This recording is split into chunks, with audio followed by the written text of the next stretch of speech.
అవసరం ఇంకా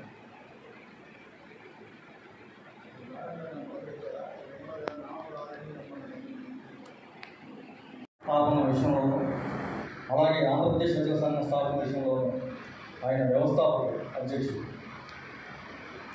ఎంతోమంది యువ రచయితల్ని, వర్తమాన రచయితల్ని, అలాగే ప్రఖ్యాత రచయితలని ఒక వేదికను తీసుకొచ్చిన గొప్ప స్నేహశీలి. ఆయన గురించి ఎంత చెప్పుకున్నా తక్కువే. ఈ రోజున నాకు ఈ సభలో అధ్యక్ష స్థానం ఇచ్చడం అంటే నాకు చాలా భయం కలుగుతుంది. కానీ ఇది ఒక 8 సంవత్సరాల క్రితమే అనుకుంటారు. ఈ అధ్యక్ష పీఠం మీద కూడా నన్ను కూర్చోబెట్టి చూడలేకపోయాను. అది ఎలాగంటే, ఒకసారి ఇదే గుంటూరులోని ఈ సభ చివరన ఒక పెద్ద హోటల్లోని ఒక యువ కవి పుస్తకావిష్కరణ జరిగింది. ఆ ఆవిష్కరణ సభకి సమావేశం వహిస్తుంది శివకళ్యాణ. ఆ రోజు ఆ వేదిక మీద కింద ఎంతమంది ఉన్నారు, బయట కూడా 100 మంది ప్రఖ్యాత రచయితలు కవులు ఉన్నారు. 2 రాష్ట్రాల స్థాయిలో ఉన్న ఒక యూనివర్సిటీ ప్రొఫెసర్, వైస్ ఛాన్సలర్, అలాగే ప్రఖ్యాత కవులు, రచయితలు అందరూ వేదిక మీద ఉన్నారు. అదే వేదిక మీద గుంటూరు మేయర్ కూడా ఉన్నారు. అటువంటి వేదిక సమాజం వహించిన శివకళ్యాణ గారికి ఆఫీస్ నుంచి అర్జెంట్ ఫోన్ వచ్చింది. ఆయన దిగుతూ నా స్థానంలో చంద్ర ప్రకాశ్ ఉంటారని చెప్పేసి ఆయనకు అసలు నిజం చెప్పాలంటే, ఇంతమంది ప్రముఖులు వేదిక ఉంటే నేను ఎలా చేయగలను అని అంత వణుకు పుట్టింది. అటువంటి అధ్యక్షుడు ఆ రోజే కూర్చోబెట్టారు. ఇప్పుడు కూడా మధ్యలో చాలా విరామం వచ్చింది. మళ్ళీ ఇదే వేదిక ఈరోజు శివకళ్యాణ గారి కార్యక్రమంలో ఆయన జయంతి సందర్భంగా ఆఫ్లైన్ శివశంకర్ గారు ఈరోజు నాకే అవకాశం ఇచ్చారు. ఏదైనా యువ రచయితలు ప్రోత్సహించడంలో ఎంత పెద్ద మనసుతో ఉన్నారో, నా జీవితంలో అనేక కథలు ఒక మలుపు కాదు, అనేక మలుపులు నా జీవితంలో మర్చిపోవడానికి అనుభూతులు ఇచ్చిన వ్యక్తి శివకళ్యాణ. నాకు అంత స్నేహశీలి, నాకు బహుశా ఇక్కడ ఉన్నవాళ్ళందరితో కూడా అంత ఎక్కువ అంత గొప్ప మిత్రులను కోరుకోవడం అనేది నాకు చాలా విచారకరం. ఒక రకంగా చెప్పాలంటే ఒక నిస్సత్వం. ఆయన లేకపోవడం అనేది ఆ రోడ్డు ఖచ్చితంగా కనపడుతుంది. ఈ రోజున సుబ్బయ్య గారి జయంతి జరుపుకుంటున్నాం. దాదాపు ఆయన చనిపోక 3 సంవత్సరాల ముందు వరకు శివకళ్యాణ సుబ్బయ్య గారు చనిపోయి వేడిగా నాకు తెలియదు. ఎంత మాట్లాడుకుంటున్నా కూడా పుట్టినరోజు మాట్లాడుకోవాలి. చనిపోయే 3 సంవత్సరాలు కరోనా తర్వాత నుంచి ఆయనకి ఆ సమయం అవకాశం ఇచ్చిందో ఏమో తెలియదు. కానీ ఫేస్బుక్కే మాకు తెలియజేసింది. ఆయన పుట్టిన తేదీ నాకు తెలియదు. 2 సంవత్సరాలు ఇప్పుడు అడగలేదు. ఆయన చెప్పేవాడు కదా, ఫేస్బుక్లో చాలామంది అభినందిస్తూ పెట్టాడు కదా, అప్పుడు తీసుకున్నాను వేరే రోజు ఆయన పెట్టారు. ఒకసారి విషయాన్ని ఫోన్ చేస్తే ఏమవుతాయి ఇదంతా మామూలు రాగల పండుగ సాహిత్య కార్యక్రమంలో పాల్గొన్న పెద్ద పండుగ. పుట్టినరోజు అంటే సాహిత్య కార్యక్రమంలో దానికంటే గొప్పది సాహిత్య కార్యక్రమం పాల్గొన్నట్టు అంత ఆనందం. అటువంటి శివకళ్యాణ సుబ్బయ్య గారు లేకపోవడం అనేది మా అందరికీ చాలా రోజు. ముందుగా ఈరోజు నేను ఈ రకంగా తలుచుకునే అవకాశాన్ని, అలాగే ఈ పురస్కారాలు గుంటూరు జిల్లా రచయితల సంఘం ఇస్తున్న పురస్కారాలు ఆగిపోయినప్పటికీ 2016 ఇవ్వాల్సిన పురస్కారాలు ఆగినప్పటికీ, కొన్ని కారణాలు ఆగినప్పటికీ, ఈ రోజున సింహపల్లి కుటుంబం నిర్ణయం తీసుకొని ఆ జయంతి రోజున ఈరోజు ఇవ్వడం వల్ల కూడా ఒక గొప్ప విషయంగా నేను భావిస్తూ, అది ఆలోచన తట్టి ఇలాగ ఈ కార్యక్రమం నిలబెట్టినందుకు సింహపల్లి కుటుంబం వారందరికీ పేరు పేరున ధన్యవాదాలు తెలియజేసుకుంటూ, ముందుగా సింహపల్లి వెంకట సుబ్బయ్య గారి ఫోటోకి పుష్పమాలను పంపించారు. దశాబ్ద కాలంగా ఏ కథల పోటీలు పెట్టినా సరే ఆ మీరు కంపల్సరీగా కథల పోటీలు ప్రయత్నిస్తూ వస్తుంది. రాష్ట్ర స్థాయి నుంచి జాతీయ స్థాయిలో అనేక బహుమతులు పొందారు. నాకు తెలిసి రవివారి ఆధారంగా చివరి పుస్తకాలతో వారికి అవార్డు వచ్చింది. కానీ ఆమె కొన్ని కారణాలు అలా తీసుకోలేదు. వేరే వేదిక దగ్గర మేము అందజేయడం జరిగింది. మళ్ళీ 2016లోని మీరు రాసిన రెక్కలు వచ్చాయి అనే పుస్తకం కథల సంస్థకి ఈ పుస్తకం గుంటూరు జిల్లా సంబంధించిన పుస్తకాలు ఈ రోజున అలాగే కాదర్ షరీఫ్ గారు వారు రాలేదు, అంటే చనిపోయారు. దాదాపు ఈ పురస్కారాలు ప్రకటించిన కాలంలోనే ఆయన కాలం చేశారు. కాదర్ షరీఫ్ వ్యక్తిగా చెప్పాలంటే నాకు మంచి స్నేహితుడు. ఆయన ఎలా పరిచయాడో నాకు తెలియదు. మా షాప్ వచ్చాడు ఎదుగుకుంటూ వచ్చేసి ఆయన మంచి డ్రింకర్ ఉన్నమాట చెప్తాను. ఎందుకంటే అంత డ్రింకర్ అయినా సరే అందరూ చక్కగా చెప్తాడు. ఆయన పెద్దవాళ్ళ దగ్గర నుంచి చిన్న స్థాయి వరకు ఆ కవిత్వం గురించి ఏకదాటిగా చెప్పగలిగిన వీరుడు కవిత్వం గురించి. అటువంటి కాదర్ షరీఫ్ ఈ పురస్కారం తీసుకోకుండా చనిపోవడం తన విచారకరం. ఆ తర్వాత కాదర్ షరీఫ్ గారి కుటుంబం కూడా చాలా ఆర్థికంగా కింద స్థాయి వ్యక్తులు అయ్యింది. ఈ సభకు రాకపోవడం అని చెప్పింది. ఫోన్ చేసి సభకి ఫోన్ కూడా సంపాదించి ఫోన్ నెంబర్ కూడా లేవు, సంపాదించి ఎలాగైనా ఆయన తీసుకొచ్చి ఆయన చనిపోయినా కూడా ఆయన గుర్తుగా ఈ రోజున ఆయన స్మరించుకునే అవకాశం కూడా అనుకున్నా కూడా వాళ్ళ ఫ్యామిలీ అందుబాటులో లేకపోవడం వల్ల కాదర్ షరీఫ్ రాసిన ఈ జీవన రహస్య లిపి పుస్తకం కవితా సంపదకి పురస్కారం ఇవ్వడం జరుగుతుంది. వీరి గురించి నాకు తెలిసిన 2 మాటలు చెప్పారు. ఏదేమైనా గుంటూరు జిల్లాకు సంబంధించి ఈ పురస్కారాలు రచయితలు ఇద్దరు నాకు స్వయంగా తెలిసిన వ్యక్తులు, పేరున్న వ్యక్తులు, బాగా కృషి చేస్తున్న వ్యక్తులు. అటువంటి వ్యక్తులకి ఈరోజు అవార్డు రావడం అనేది చాలా ఆనందకరం. ఈ శ్రీ యమునా గారి రెక్కలు వచ్చాయి పుస్తకం గురించి పరిచయం చేయడానికి, రచయితని పరిచయం చేయడానికి తాటిపల్లి పద్మావతి గారిని రావాల్సిందిగా కోరుతున్నాను. అలాగే బహుమతి పురస్కారం పొందిన శ్రీ యమున గారికి ముందుగా నా అభినందనలు. యమున అంటే ఒక నది, ఆ నది నిండా నీళ్లుంటాయి, ఈమె మది నిండా కథలుంటాయి. నదీ జలాలు పంట చేలను సస్యశ్యామలం చేస్తే యమున గారి కథలు సమాజానికి దిశానిర్దేశం చేస్తాయి. యమున గారు రాసిన కథలు మొత్తం 18, అంటే అష్టాదశ పురాణాలు ప్రసిద్ధికెక్కినట్టుగా ఈ 18 కథలు మంచి మంచి పెద్ద పత్రికల్లో స్థానం సంపాదించుకున్నాయి.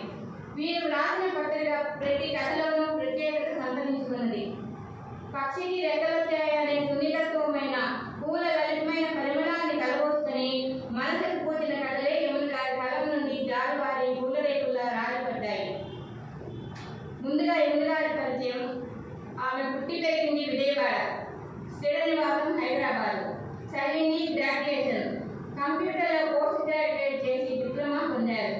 రచనకు కారణం రెక్కలొచ్చాయి అంటూ ఎగిరే పావురాలను చూసి కొత్త కోణంలో అనుభూతి చెంది మనసుకు రంగులట్టుకుని నలుగురిలోనూ ఒక ముద్ర వేయాలని, స్మృతిమంత్రంగా ఉండాలనే ఆవేశంతో చదువుల పట్టాలు, భాష మీద పట్టు లేకపోయినా హృదయం ఉన్న భావజాల అలలను పంచుకోవడానికి చేసిన ప్రయత్నమే ఈ కథల సంపుటి.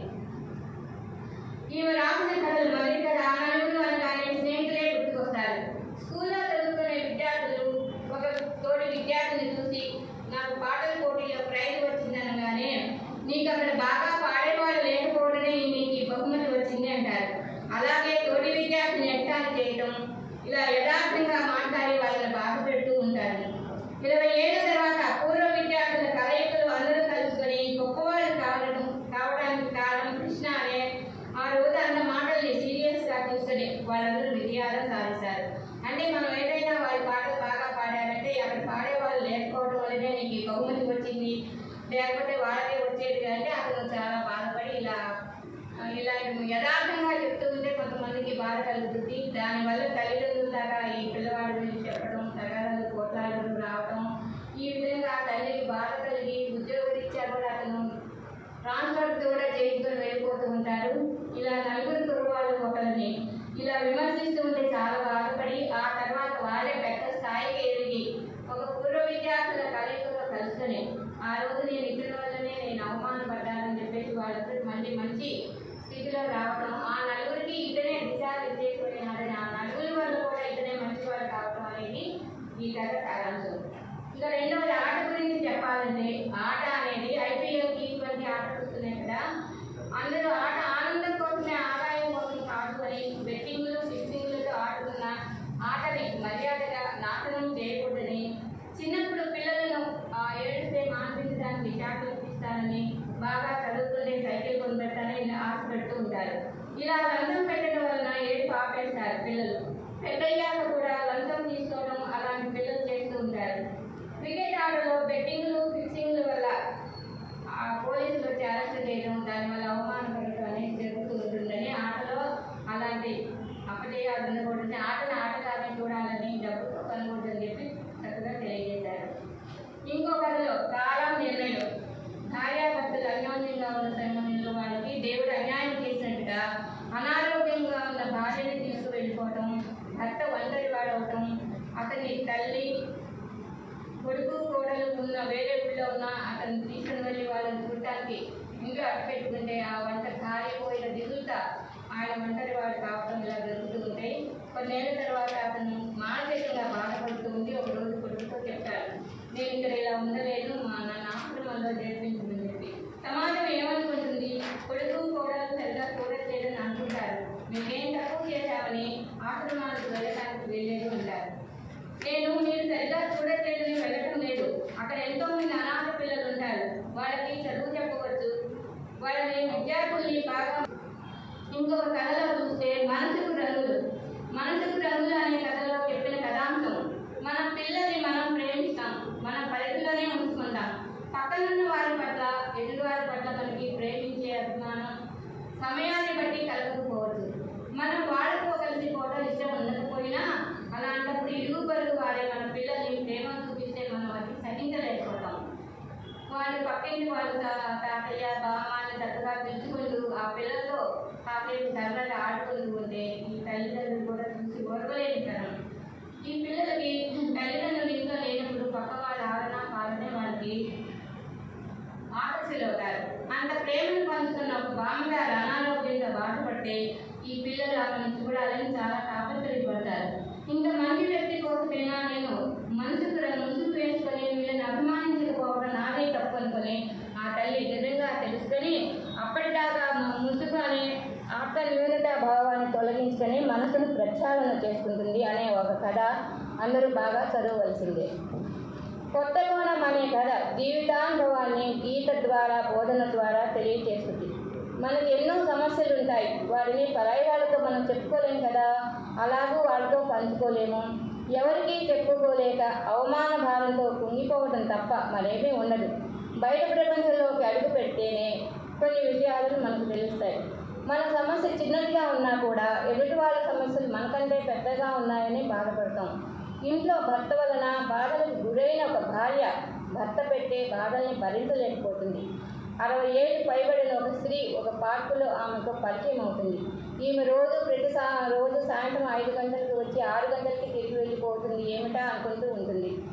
ఈమె భర్త పెట్టే బాధల్ని ఎవరికీ చెప్పుకోలేదు. ఆమెకు చెప్పుకోవాలి అనుకుంటుంది కానీ మనసు రాదు. ఒకసారి ఆమెతో పరిచయం అయ్యి మా ఇంటికి రండి ఆహ్వానిస్తుంటుంది. ఆ పార్కు స్నేహితురాలతో ఈమె వాళ్ళ ఇంటికి వెళ్తుంది. వెళ్ళాక ఆమె కూర్చోండి చెప్పి మా ఇల్లంతా చూపించి పరిచయం చేస్తుంది. తీరా ఒక గదిలోకి వెళ్ళాక ఆమె భర్త కదలలేని స్థితిలో పడి ఉంటాడు, మాట్లాడలేడు, మూతి వంకర పోయి ఉంటుంది. ఇలాంటి భర్తతో ఈమె ఎలా గడుపుతున్నది అంటే ఎంతో ఆత్మస్థైర్యం కావాలి. ఇంట్లో ఇంత బాధ్యతను పెట్టుకొని పార్కుకి ఈమె ఎలా రిలాక్స్గా ఉండగలుగుతుంది అని అనుకుంటుంది. కానీ ఆమె వచ్చేది అక్కడ పార్కులో సరదాగా గడపడం కోసం కాదు.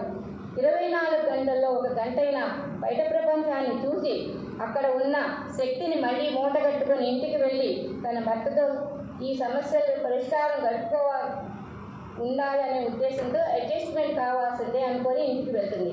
ఆ పార్కులో పిల్లల్ని ఆడించడం, పెద్దవాళ్ళతో సరదాగా పలకరించడం, వాళ్ళ కష్టసుఖాలను తెలుసుకోవడం చేస్తూ ఉంటుంది. అంటే ఆమెకు ఉన్న కష్టాన్ని మర్చిపోయి పార్కులో 10 మందికి వాళ్ళ కష్టాలను తెలుసుకొని వాళ్ళ సమస్యలను అడిగి తెలుసుకోవటం వల్ల ఈమె ఈ గీత బోధనలో కొత్త కోణాన్ని తెలుసుకున్నానని చెప్పి భర్త పెట్టే కష్టాలను కూడా ఇంకా మర్చిపోయి ఆమె ఆత్మస్థైర్యాన్ని మెచ్చుకొని నేను కూడా రేపటి నుంచి ఇలాగే ఉండాలని ఒక ధైర్యంతో ఇంటికి వెళ్తుంది. ఇలాంటి మంచి కథలు సమాజానికి అందించిన యమున గారికి మరోసారి ధన్యవాదాలు. అర్థం అనే కథ నిజంగా అర్థం లాంటిదే, వాస్తవాన్ని కళ్ళకు కట్టినట్టు చూపిస్తుంది. తల్లిదండ్రుల పోలికలు పిల్లల్లో కనిపిస్తాయంటారు. తను ఒకప్పుడు ఏం చేసింది, సిటీలో పెరుగుతున్న అతన్ని పెళ్లి చేసుకుంటుంది. అత్తగారు మామగారు పల్లెటూరికి రమ్మంటే ఇక్కడే ఉంటుంది పల్లెటూళ్ళు అంతా మురుగు కాలువలు, కప్పులేని బాత్రూమ్ గోడలు ఇవన్నీ ఎక్కడ పడితే అక్కడే ఉంటాయి. పేడ వాసన, రొచ్చు, కంపు అంటుంది. పిల్లల్ని వేసవి సెలవులకు పంపించమంటే అక్కడ ఖాళీగా అక్కడికి రమ్మంటే వేసవి సెలవుల్లో పిల్లలు పాడైపోతారు. ఇంట్లో ఉంటే వాళ్ళని డ్రాయింగ్ కానీ ఏదన్నా పెయింటింగ్ కానీ నేర్పించదు అని చెప్పి తను అలా పల్లెటూరికి వెళ్ళదు.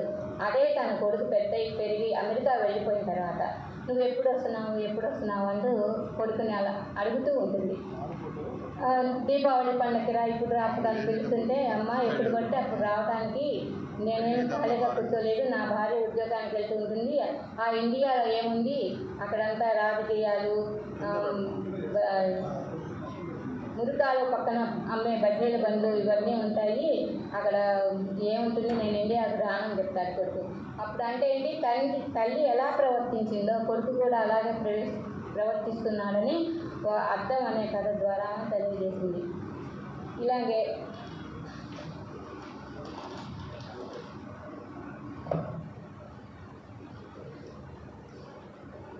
అనేది తల్లి మౌనంగా ఎందుకు మారిపోయిందో కొడుకుకి అర్థం కాకపోయినా ఆ భార్యని అడుగుతాడు. భార్య శాంభవి లేదని చెప్తుంది. తన స్వగ్రామంలో తీసుకువెళ్ళాక తల్లి మౌనం ఎలా ఉంటుందోనే తెలుసుకుపోతాడు. ఇంట్లో ఉన్నప్పుడు తల్లి ఎలా మౌనంగా ఉంటుంది, ఆమె సొంత ఊరికి వెళ్ళిన తర్వాత అక్కడ ఉన్న పరిచయస్తులందరినీ తెలుసుకొని ఆమె మనసు పైన బలమైన ముద్ర వేస్తుంది. ఈ కథ జీవితపు విలువల్ని, జీవన మాధుర్యాన్ని కళ్ళ ముందు తెలియజేస్తుంది. శివోహం అనే కథ. కూతురు ఇంటర్వ్యూ కోసం పూణే బయలుదేరిన తల్లి ఆ రోజు శివరాత్రి జాగరణ చేయాల్సి వస్తుంది. శివాలయం సమీపంలో దొరకపోతే దర్శించే హృదయం ఉంటే దర్శనం ఇచ్చే హృదయం బోళా శంకరుడే కదా అనుకుంటూ ఆమె శివదర్శనం అయ్యేదాకా ఆధ్యాత్మిక చింతతోనే గడుపుతుంది.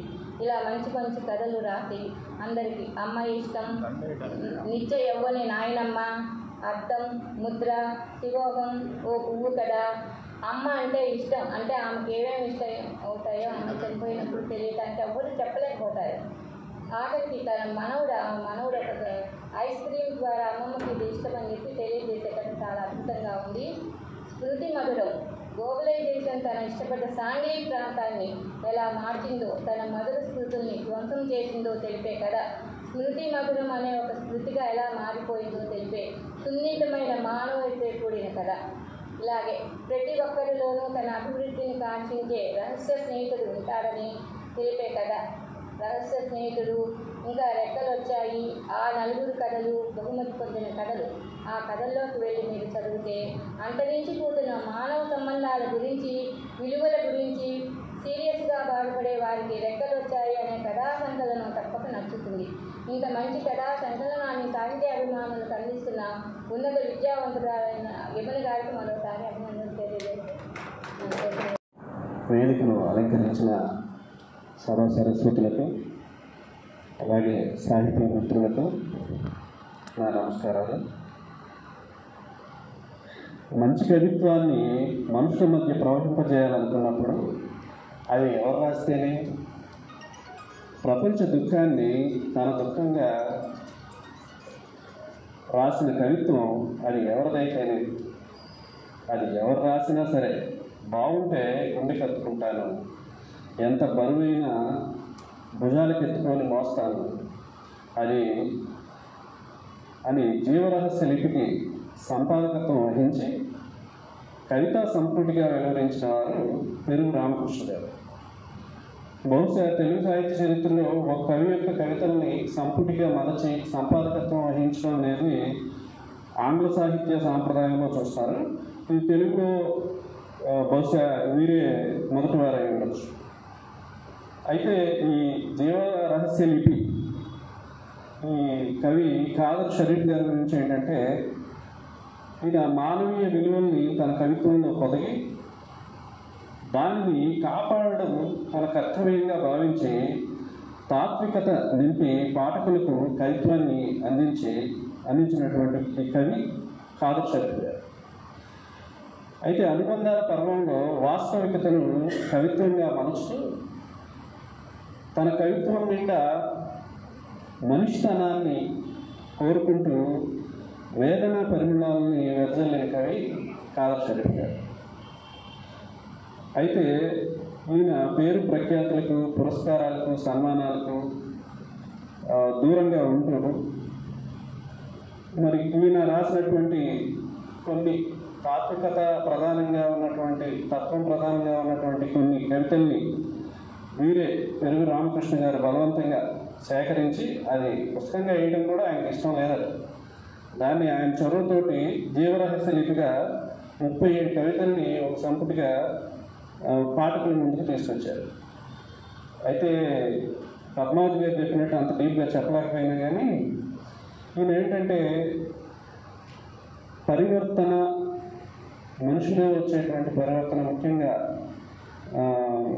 మద్యానికి అలవాటు పడిన వాళ్ళని గురించి, వాళ్ళు వచ్చే పరివర్తన గురించి సగం తెరిచిన వాటిలోను, అలాగే స్వప్నంలో కూడా అనే కవితలోను పరివర్తన గురించి తెలియజేశారు. అట్లాగే జీవజ్వలనాలు అనే కవితలో ఆయన ధైర్యాన్ని గురించి, అట్లాగే స్పందించడాన్ని గురించి, ఆయన ఆ స్పందించే హృదయం కావాలి, ఆ ధైర్యం కావాలి, ఆ సమయం కూడా కావాలి అనే కాన్సెప్ట్ని జీవజ్వలనాలు అనే కవితా సంపుటిలో ఆయన వ్యక్తపరిచారు. అట్లాగే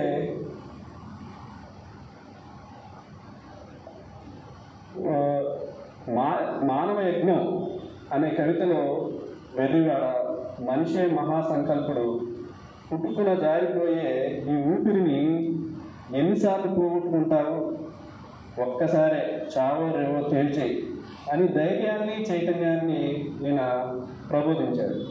అట్లాగే శరీర సముద్రం, అంత ప్రవాహం, తర్వాత దుఃఖ కరచలనం, గాయాలు, సందర్భాలు, కథలు లేనప్పుడు కూడా, ఇటువంటి శీర్షికలో సామాజిక అంశాలని, అట్లాగే తన అనుభవాలని ఆధారంగా ఈ యొక్క జీవరహస్య లిపిని కాదర్ షరీఫ్ గారు కవిత్వీకరించారు.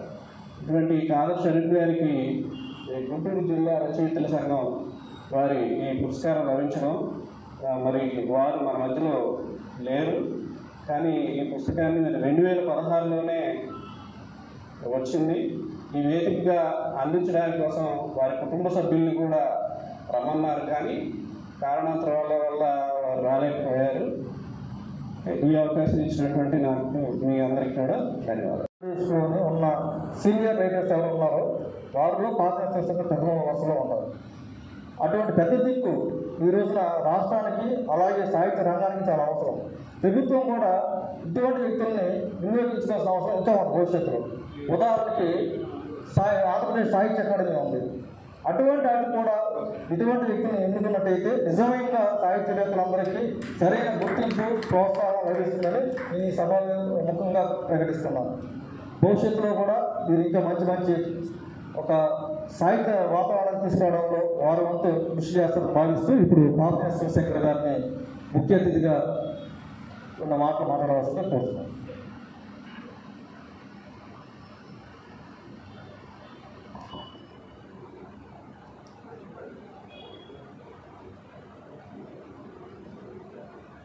సహృదయ సాహితీ మిత్రులందరికీ హృదయపూర్వక నమస్కారం. ఒక గొప్ప వ్యక్తిని ఇట్లా కలుసుకునే అవకాశం కలిగినందుకు సంతోషిస్తున్నాను. ఇప్పుడే మిత్రుడు ఆయన గురించి చాలా ఏదో గొప్పగా చెప్పాడు. సంతోషమే, కానీ గురించి నా పద్ధతి ఏంటంటే సాహిత్యాన్ని ఒక ప్రధాన ప్రమేయంగా ఫస్ట్ ప్రయారిటీ ఏంటంటే చిన్నప్పటి నుంచి కూడా సాహిత్యాన్ని ప్రేమించడం, సాహిత్యం ద్వారా ఒక హృదయ సంస్కారాన్ని పెంపొందించుకోవడం. నేను నేర్చుకునేది ఏదో అంతో ఎంతో ఇతరులకు నా రచన ద్వారా కానీ, బోధన ద్వారా కానీ తెలియజేయటం. ఇది నా జీవిత సాహిత్య క్రమం. ఇందులో ఇట్లాంటి ఎంతోమంది స్నేహితులు, పెద్దల ప్రముఖులు పరిచయం కావడం, కొన్ని సందర్భాల్లో అటువంటి వాళ్ళని గుర్తించే అవకాశం ఇంతకుముందు మిత్రులు చెప్పినట్టుగా సాహిత్య రంగంలో బాగా కృషి చేసినటువంటి వాళ్ళని గుర్తించే అవకాశం ఈ ఏడాది లభించింది. అది కూడా సంతోషం. తర్వాత వెంకట సుబ్బయ్య గారు మే 1వ తేదీన పుట్టినట్టుగా ఇప్పుడే తెలిసిందా? ఒక్కొక్కళ్ళు అట్లా పుడతారు, ఒక్కొక్కళ్ళు నా మాదిరిగా కూడా పుడతారు. నేను చక్కగా అమావాస్య రోజున పుట్టాను. దీపావళి అమావాస్య. మా పెద్దవాళ్ళందరూ కూడా నన్ను దీపించారు. ఈ పెద్ద తర్వాత దొంగ అవుతారండి. అది పెద్దవాళ్ళ ఏదో నమ్మకం లేదు మొత్తానికి. అయితే వాళ్ళ కోరిక ఏమి నెరవేర్చడానికి లేదు. ఇట్లా సాహిత్య రంగంలోకి వచ్చాను. అంటే ఒక్కొక్కళ్ళు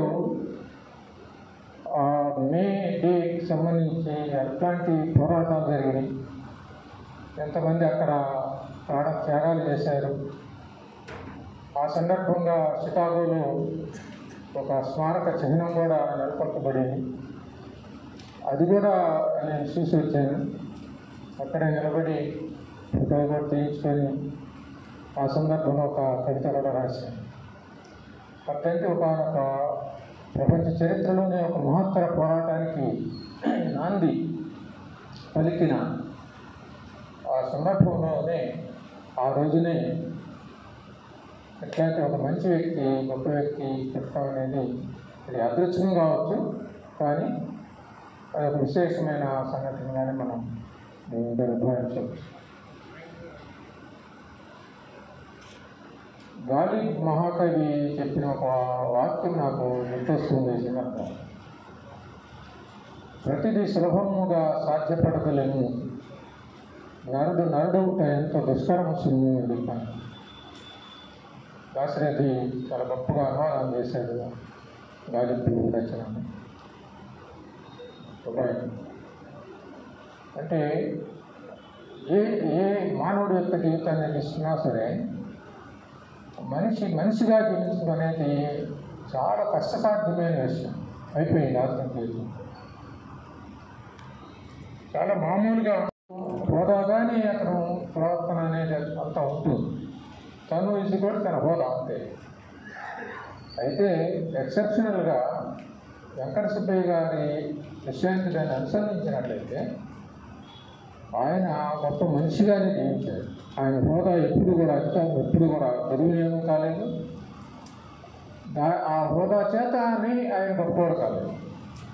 వేరే విషయం, ఆయనకున్న అధికారం దాన్ని ఎంతో నిజాయితీగా ఆయన నిర్వహించడం, ఎంతో నిరాడంబరంగా ఎట్లాంటి తన కింద పనిచేసేటువంటి వాళ్ళతో కూడా ఎంతో ఆత్మీయంగా ఉండటం, అధికార దర్పాన్ని ఏ సందర్భంలో కూడా ప్రదర్శించకుండా ఉండటం, ఇట్లాంటి గొప్ప సుగుణాలు ఆయనలో ఉన్నాయి. తర్వాత చాలా స్నేహశీలి.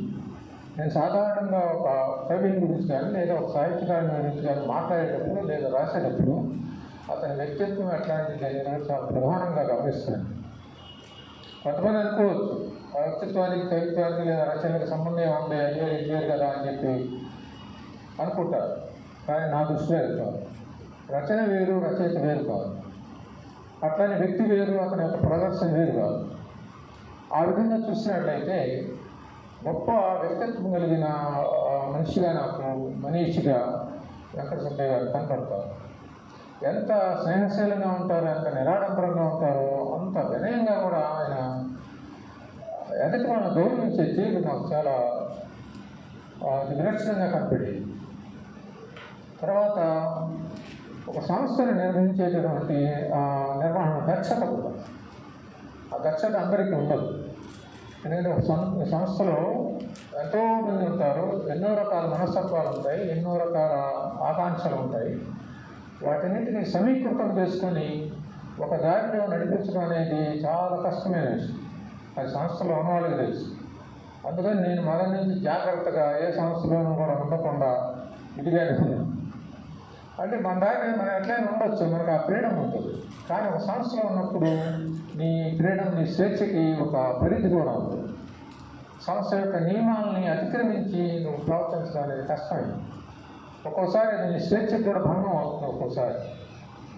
అయితే సంస్థాగతమైనటువంటి నిర్మాణంలో ఒక విశాలమైనటువంటి దృక్పథంతో అందరినీ కూడా కలుపుకుపోయేటటువంటి దక్షత వెంకటేశ్వర గారిలో నాకు తెలిపించింది. ఎక్కడ ఆయన ఇప్పుడు రచయితల సంఘం నిర్వహణలో కానీ, ఆంధ్రప్రదేశ్ రచయితల సంఘం నిర్వహణలో కానీ సామర్థ్యాన్ని ఆయన చాలా హాయిగా, చాలా నిదానంగా, నిబ్బరంగా దాన్ని నిర్వహిస్తూ వచ్చారు. అందుకు నాకు చాలా సంతోషకరం. తర్వాత ఆయన రచయితలను గుర్తించడం, ఈ రచయితల్లో లేదా కవుల్లో చిన్న కొత్తగా యువతరం వాళ్ళు ఉంటారు, పెద్దవాళ్ళు ఉంటారు, వయసులో పెద్దవాళ్ళు ఉంటారు. వాళ్ళని గుర్తించి గౌరవించి వాళ్ళని తీసుకొని వచ్చి గుంటూరు పరిచయం చేయటం, ఎన్నో సదస్సులు ఆయన అట్లా నిర్వహించారు. శతాధిక కవి సమ్మేళనాలు కూడా ఆయన చేశారు. స్త్రీవాద రచయితలందరినీ కూడా ఆయన సమీకరించుకొని అంత గొప్ప సభలు నిర్వహించడం అంటే అది సామాన్యం కాదు. ఒక సభ నిర్వహించాలంటే అంత కష్టం. అందుకని నేను సాధారణంగా అట్లాంటి పనుల్లోకి వెళ్ళను. అందుకని నా పుస్తకాలు మీద 2 ఏళ్ల కిందకి ఆవిష్కరణప్పుడు కూడా నేను నిర్వహించుకోలేక, నాకు ఆ దక్షత లేక, వ్యవహార దక్షత, సోమిపల్లిని అడిగాను. అయితే మొత్తం కూడా ఆయన చూశారన్నమాట. చాలా చక్కగా నిర్వహించారు. చివరికి ఆయన ఖర్చు ఇవ్వకపోతే కూడా ఆయన తీసుకోవాలి. ఏమన్నా ఇందులో మీరు మా ఫేవరెట్ తీసుకొని ఆయన ఇబ్బంది అవుతున్నారు. అది ఆయన మంచితనం అన్నమాట. అది అలాంటి వాళ్ళు మనకి చాలా అరుదుగా కనపడతారు, అట్లాంటి వ్యక్తులు. తర్వాత మరొకటి ఏంటంటే, రచయితగా ఆయనకున్నటువంటి ప్రత్యేకత ఏంటి అంటే, ఒక రైతు కుటుంబం నుంచి వచ్చి రైతుగా ఆయన వ్యవసాయం చేసి దానిలో ఉన్నటువంటి సాధక బాధకాలని కూడా గ్రహించి దాన్ని కవిత్వీకరించి ఈ ప్రపంచంలో, ఈ భూమి మీద, ఈ నేల మీద, ఈ గడ్డ మీద ఎవరు కవిత్వం గురించి, రైతుల గురించి రాసినా నాకు పరమానందం కలిగింది. ఎందుకంటే నేను ఆ రైతు కుటుంబంలో పుట్టాను కాబట్టి ఆ కష్ట నష్టాలన్నీ కూడా గమనించాను. చాలా దగ్గరగా ఉండి గమనించాను. నేను దీంట్లో పాల్గొన్నాను. 20 ఎకరాల రైతు మా నాన్న 60 ఏళ్ళు వ్యవసాయం చేశాను, పైసా సంపాదిస్తాను. అంటే ఎంత ఈ దేశంలో అన్నదాత యొక్క దురవస్థ ఏంటి, అన్నదాతల యొక్క పరిస్థితి ఏంటి, ఎంతమంది రైతులు అప్పులు పాలయ్యి ఆత్మహత్యలు చేసుకుంటూ ఉన్నారు, మరి ప్రభుత్వాలు ఏం చేస్తున్నాయి, రాజ్యం ఏం చేస్తుంది, ఇదంతా చాలా బాధాకరమైనటువంటి విషయం నాకు ప్రతి సందర్భంలో. అందుకని నేను భాషలో నీకు ఇష్టమైనటువంటి 3 మాటలు చెప్పమన్నావు. 1 రైతు, 2 రైతు, 3 రైతు అని చెప్పి సింపుల్గా ఒక కవిత రాశాను. అట్లా ఆ రైతు పక్షపాతం, ఆ రైతు జీవితంలో ఉన్నటువంటి ఆ బాధ, వ్యధ తెలిసినవాడు కాబట్టి అట్లాంటి కవితలు ఆయన చాలా విలువైనటువంటి కవితలు రాయగలిగారు. అట్లనే నాని ప్రక్రియను కూడా తీసుకొని చాలా సులభసాధ్యంగా లోతైనటువంటి విషయాలని సరళ సుందరంగా, సరళత్వం వేరు మళ్ళీ సౌందర్యం వేరు, 2 కూడా ఉండాలి. సరళత్వం వేరు, మళ్ళీ అందులో గాంభీర్యము, లోతు వేరు. సరళమైన కవితలు చాలా ఉంటాయి, చాలా తేలిక రాయచ్చు, కానీ అందులో లోతు ఉంటుంది. అది గిరకల లోతు కూడా ఒక కవితలు.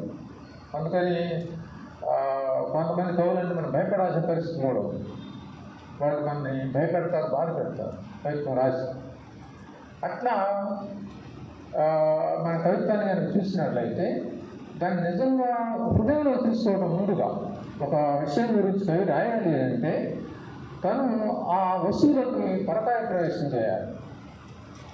అదే సమయంలో దానికి ప్రతిక్రియగా ఆ వస్తువు అతనిలో పరకాయ ప్రవేశం చేయాలి. ఈ ప్రాసెస్ అనేది ఒక కవిత్వ నిర్మాణ రహస్యం అన్నమాట. ఈ క్రమం అనేది ఇది తెలిసినటువంటి వాడే గొప్ప రచన చేయగలుగుతాడు. అందులో అతని యొక్క ఆత్మీయత కనపడుతుంది, అతని యొక్క పర్సనాలిటీ కనపడుతుంది, అతని యొక్క వేదన కనపడుతుంది, అతని యొక్క రక్త చాలనం కనపడుతుంది. అట్లా ఈయన ఒక రైతుల గురించి రాసిన లేదా ఒక సామాజిక విషయాల గురించి రాసిన ఆ రకమైనటువంటి అవగాహన, వేదన, లోటు అనే వాటిని ఆయన ఎక్కడ కూడా పోగొట్టుకోకుండా రచనలు చేశాడు. చాలా విరివిగా రచన చేశాడు. ఒకటి నేను ఆవిష్కరించాను, అది సీడీగా ఏర్పాటు చేసినప్పుడు ఒక పుస్తక ప్రదర్శనలో నేను ఒకటి ఆవిష్కరించాను. ఇట్లాంటి పరిచయాలు ఎన్నో వెంకటసుబ్బయ్య గారికి ఉన్నాయన్నమాట. ప్రతి సందర్భంలోనూ కూడా ఎంతో ప్రేమగా మాట్లాడటం. ఇంకోటి ఏంటంటే నాతో పరిచయం ఉన్నంత ఏ సందర్భంలో కూడా ఆయన ఎవరి గురించి కూడా చూడనాడు. ఆంధ్రప్రదేశ్ రచయితల సంఘానికి భిన్నంగా ఉన్నటువంటి రచయితలు కానీ రచయితల సంఘాలు కానీ కొంచెం వేరే ప్రయత్నాలు చేస్తూ ఉన్నప్పుడు కూడా తన భిన్నాభిప్రాయాన్ని ఆయన నాతో పంచుకున్నారు, కానీ వ్యతిరేక అభిప్రాయం మాత్రం ఎక్కడ ఆయన ప్రదర్శించలేదు, చెప్పలేదు. అట్లాంటి సహృదయత ఆయనలో ఉంది. అట్లాంటి గొప్ప వ్యక్తిని ఎట్లా తచ్చుకోవడం కూడా ఒక రకంగా బాధాకరమే. సరే, ఒకసారి ఆయన స్మృతికి నివాళిని అర్పిస్తూ ఈ పురస్కారాల ద్వారా ఆ స్మృతిని పదిలం చేస్తున్నందుకు వారి కుటుంబాన్ని, అతని రచయితల సంఘాన్ని కూడా నేను అభినందిస్తున్నాను. ప్రత్యేకించి ఇప్పుడు ఈ అవార్డు తీసుకుంటున్నటువంటి యమున, నదుల పేర్లు గమ్మత్తుగా ఉంటాయి. నదులు మొత్తం కూడా స్త్రీవాచకాలే. ఏ నది పేరు తీసుకున్నా యమున, గంగా, సరస్వతి, తపతి, నర్మద, గోదావరి, ఇట్లా ఏ నదిని తీసుకున్నా సరే అవన్నీ కూడా స్త్రీవాచకాలే అన్నమాట. ఈకారంత స్త్రీవాచకాలుగానే సాధారణంగా అవి ఉంటుంది. నదీ మా తల్లి అంటారు, కానీ అది తప్పు. మా తల్లి ఏంటంటే శ్రేష్టమైనది అని అర్థం. నదీ మా తల్లి కాదు. చాలామంది మహానుభులు కూడా మాట్లాడుతూ ఉంటారు, తలపడుకోవాలి. నది మా తల్లి అంటే శ్రేష్టమైన నది అని అర్థం, తల్లి కాదు. అట్లా నదుల్లో మంచిది. చాలామంది పెద్దవాళ్ళు కూడా అట్లా కళామ తల్లి అంటుంటారు. నీకు కదా తల్లి కాదురా ఆయన, అక్కడ మతల్లిక అంటే శ్రేష్టమైన అని అర్థం. కాబట్టి అర్థం తెలియకుండా కూడా చాలామంది అట్లా తల్లి అనే మాట అందులో ఉంది కాబట్టి అట్లా ప్రయోగిస్తుంటారు. సరే, ఇట్లా ఈ నదీ వాచకాలు కూడా స్త్రీ వాచకాలుగా ఉండటం కూడా కొంత గమ్మత్తుగా ఉంటుంది. ఎందువలన ఉన్నాయి అని అంటే స్త్రీలు కూడా నదులు లాంటి వాళ్ళు పురుషులకి ఒక జీవసారాన్ని అందిస్తూ ఉంటారు. అది చాలామంది పురుషులకు తెలియలేదు, మగవాళ్ళకి తెలియదు, మళ్ళాంటి వాళ్ళకి తెలియదు. వాళ్ళు పడే కష్టాలు కానీ ఆ కష్టాలు పడుతూనే మనకు అందించేటటువంటి ఆనందం కానీ అవన్నీ కూడా మనం తేలిక అర్థం చేసుకోలేదు. అందువల్లనే బహుశా ఆ స్త్రీల పేర్లు కూడా అట్లా నదుల పేర్లు లేదా నదుల పేర్లు స్త్రీల పేర్లు అట్లా ఉన్నాయేమని చెప్పి నాకు అప్పుడప్పుడు అనిపిస్తుంది. ఎక్కడ వచ్చాయి అనేది కూడా మరి వాళ్ళకి ఎక్కడ చాలా అవసరం. ఇవాళ రేపు వాళ్ళు పడేటటువంటి వ్యాధుల గురించి కూడా చక్కని మంచి కథలు రాసింది. అట్లానే ఈ కాకర్ష రేపు కవిత్వం కూడా నేను కొంచెం చదవలేదు, కానీ కొన్ని వినిపించారు. ఆ శీర్షికలను బట్టి కొంచెం లోతైన కవిత్వం ఆయన రాశాడు అని చెప్తా అనిపించింది. వాళ్ళని నేను హృదయపూర్వకంగా అభినందిస్తూ ఈ అవకాశం ఇచ్చినటువంటి మిత్రులకి, ప్రకాష్కి, అట్లని 2 రచయితల సంఘాలకి నేను ధన్యవాదాలు తెలియజేస్తున్నాను. బయలుదేరి దగ్గర నుంచి ఎంతో కూర్చో, ఎక్కడున్నావు, ఎస్టెంట్గా కారు పంపించినా అలాగా అడిగేవాడు. దాన్ని కొనసాగించడం అనేది కుటుంబంలో సాధారణంగా చాలా రచయితలలో ఎప్పుడు చూడాలి. అసలు సాహిత్యం అనేది పట్టదు. కానీ వశిష్ట ఈ రోజున మళ్ళీ ఆ నాన్న గుర్తు చేశాడు. నేను గుంటూరు టర్నింగ్ తిరుగుతున్నప్పుడు ఫోన్ చేశాడు, ఎంతవరకు వచ్చారు ప్రకాష్ గారు, మళ్ళీ ఇంకొకసారి పర్వాలేదు సుబ్బయ్య గారు వాళ్ళ అబ్బాయిలో ఉన్నాడని చెప్పేసి నాకు పూర్తి ధైర్యం వచ్చింది. అది కొనసాగించడం చాలా ఇళ్లలో ఉండదు. ఏదైనా సుబ్బయ్య గారిని మర్చిపోయిన కొన్ని క్షణాలు గుర్తు చేశారు. పాత్ర గారికి ధన్యవాదాలు తెలియజేస్తూ ఇప్పుడు ఇటీవల కేంద్ర సాహిత్య అకాడమీ అవార్డు స్వీకరించి తెలుగు గొప్పతనాన్ని, పంచుగట్టు గొప్పతనాన్ని ప్రదర్శించి ఢిల్లీలో మన సంస్కృతిని చాటి చెప్పిన రచయిత పెనుగొండ లక్ష్మీనారాయణ గారిని మాట్లాడాల్సిందిగా కోరుతున్నాను.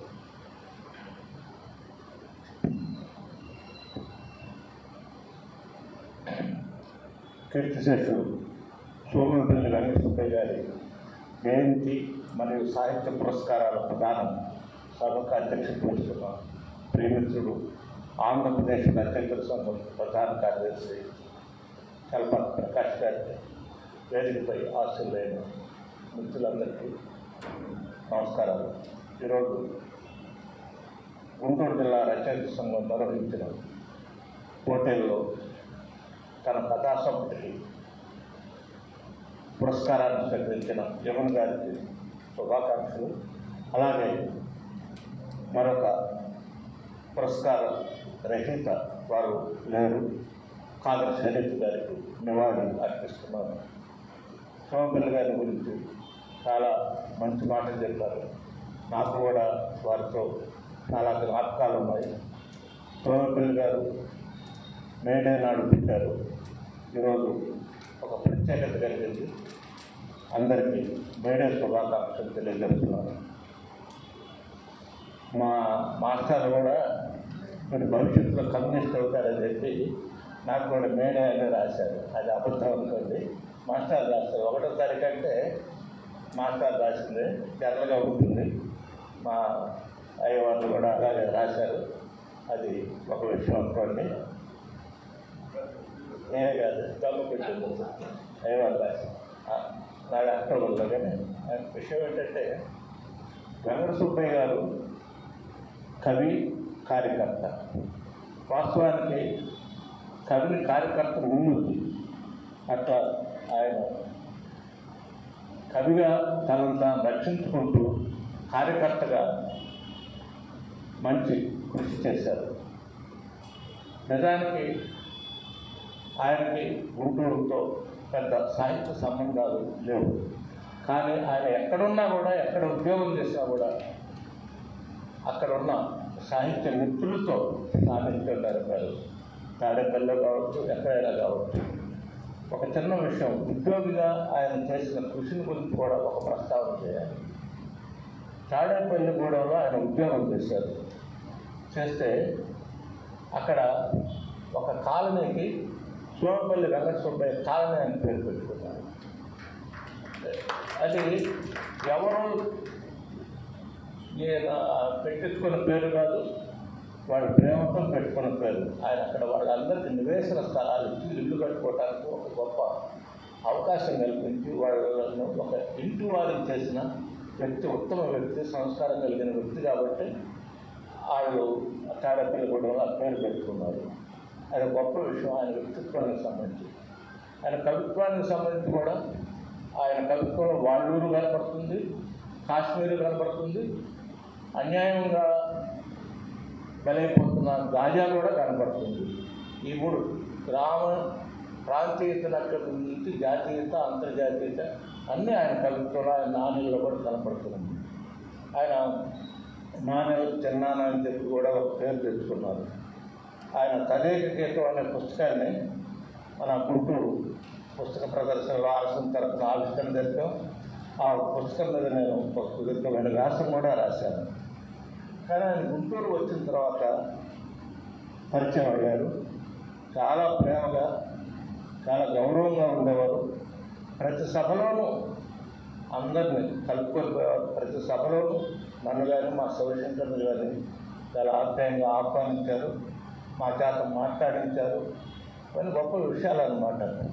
ఒక సంస్థ పెడితే అది ఒకదానికి పోటీ, మరొక దానికి ఇది. కానీ ఆయన ఆ సంస్థను ఒక మంచి సంస్థగా తీర్చిదిద్దారు. నేను అంటుండేవాడిని, ఆంధ్రప్రదేశ్ రచయితల సంఘం ఆవిర్భావ సభ విజయవాడలో నిర్వహించాడు. ఏమంటే మాది ఆంధ్రప్రదేశ్ అభ్యుదయ రచయితల సంఘం, మీది ఆంధ్రప్రదేశ్ రచయితల సంఘం. అభ్యుదయ అనే పదం మాత్రం లేదు, కానీ మన ఇద్దరి 2 సంవత్సరాల పదాలు, మార్గాలు ఒకటే కావాలని కూడా ఆ రోజు చెప్పారు. నిజానికి ఆయన కవిత్వంలో కానీ, ఆయన వ్యక్తిత్వంలో కానీ ప్రత్యక్షల దృక్పథం అనేది చాలా స్పష్టంగా కనబడుతూ ఉంది. అలాగే ఆయన ఇతర సంస్థలతో కూడా చాలా సన్నిహితంగా ఉన్నారు. వ్యక్తిగతంగా చెప్పారు, నాతో కానీ, శివశంకర్తో కానీ. మా అభ్యుదయ రచయితల సంఘంతో కూడా ఆయన చాలా సన్నిహితంగా ఉన్నారు. ఆయన మా పుస్తక ప్రచురణకు కూడా ఆర్థిక సహాయం అందించారు. చిన్న పనున్నా కూడా ఇంటి దాకా వచ్చేవాళ్ళు. రోజుతో సరిపోయే పని అయినా కూడా ఇంటి దాకా వచ్చి ఆయన ఆ బాధ్యతలు నెరవేర్చడంలో తాను ముందుండే వ్యక్తి అన్నమాట. వెంకట సుబ్బయ్య గారు మనందరికీ అప్పటికీ గుర్తుండే వ్యక్తి. ఆయన మన ఒక మంచి కవిని కూడా వశిష్ఠ ద్వారా అందించాడు.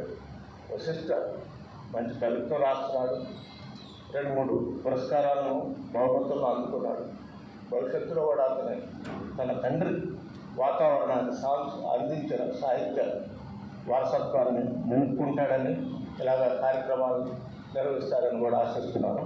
ఇంకో చిన్న విషయం ఏంటంటే, మా ప్రియమైన అక్క షేక్ కాసిం గారు ఇందాక నేను చెప్పారు, గుంటూరు జిల్లా రచయిత సంఘంలో ఆమె చాలా క్రియాశీలంగా ఉండేది, మంచి రచయిత్రి, అన్నిటికీ మించి చాలా సౌరవీరాలు. ఆమె గుంటూరు వదిలిపెట్టి హైదరాబాద్లో స్థిర నివాసం ఏర్పరచుకోవడానికి అన్నారు. నాకైతే చాలా బాధ కలిగింది. కానీ ఎక్కడైనా కొడుకుల దగ్గర ఉండాలి, ఎక్కడైనా ఉన్న క్షేమంగా ఆప్యాయంగా ఉండాలని అందరం ఆమెతో సాయంతో నెరపుతామని చెప్పి ఆమెకి ఈ సభ ద్వారా వీడ్కోలు కూడా కలుపుతున్నాను. మీ అందరికీ నమస్కారాలు, ధన్యవాదాలు. నిలబడటంలో శోభలేఖ సుబ్బయ్య గారు చేసిన కృషిని కూడా మనకు అర్థం చేసుకోవచ్చు. వారి మాటల్లోనే, పిన్నకొండ వారి మాటల్లో.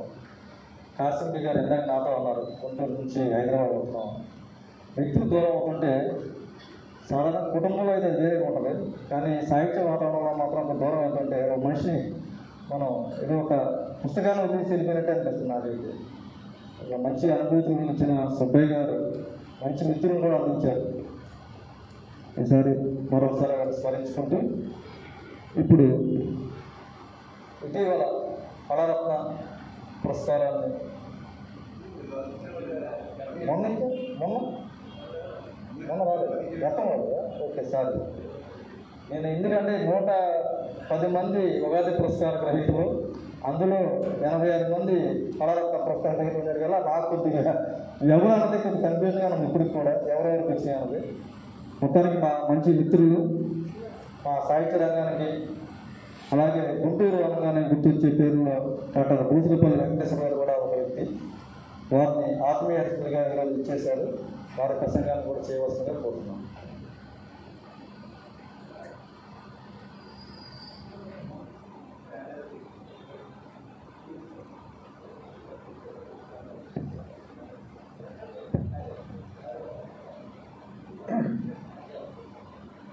అధ్యక్షులు వారు మొదలు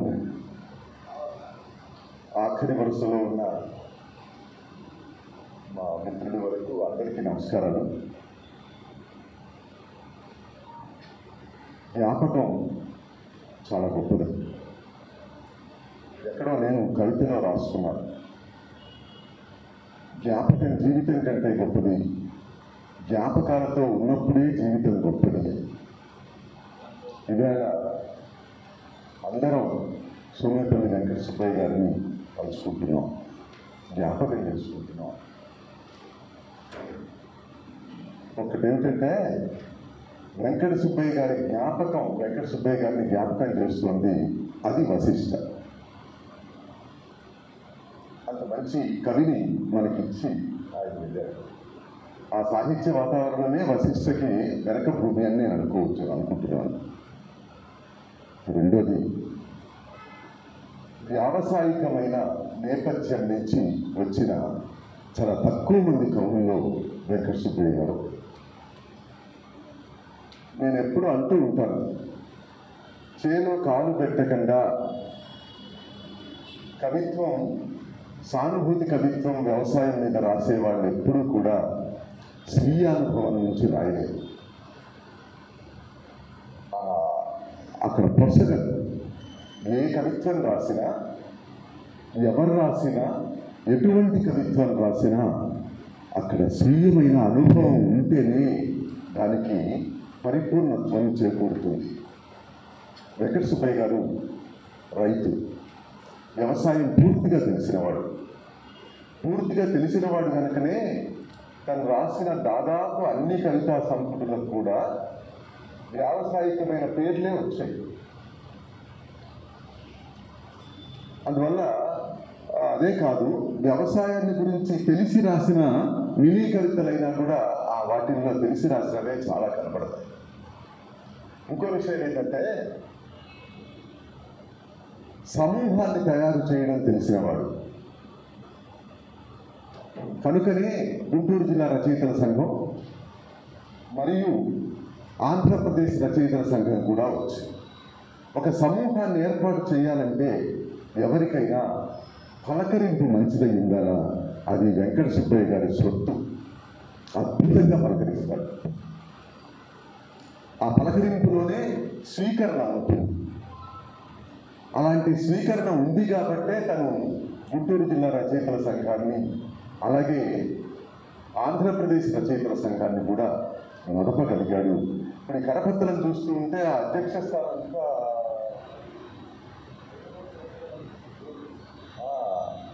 ఖాళీగానే ఉన్నట్టుంది.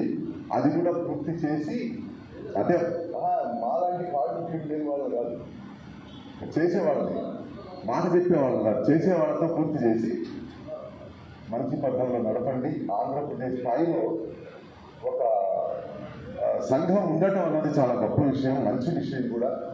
అది ఏదైనా సహకార సంఘంలాగా కవులకు ఏదైనా ముద్రణకి అటువంటి వాటికి ఉపయోగపడితే ఇంకా మంచిది కూడా, దాని పరమాత్మ కూడా నెరవేరుతుంది. అంటే అందరూ ముద్రించుకోగలిగిన వాళ్ళే ఉండరు. అందువల్ల అటువంటి ఆముఖంగా బయటికి తీసుకొస్తే చాలా మంచిది.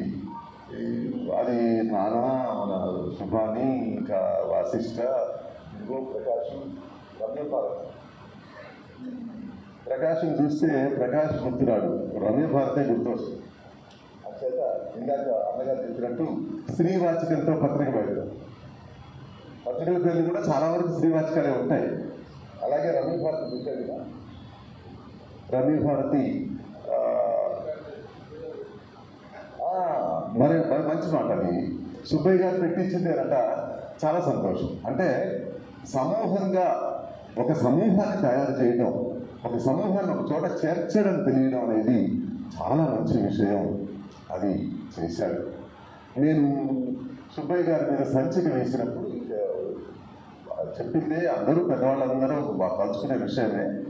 వేసినప్పుడు నేను చిన్న గేయం ఒకటి రాశాను, అది చదివి నేను ముగిస్తాను.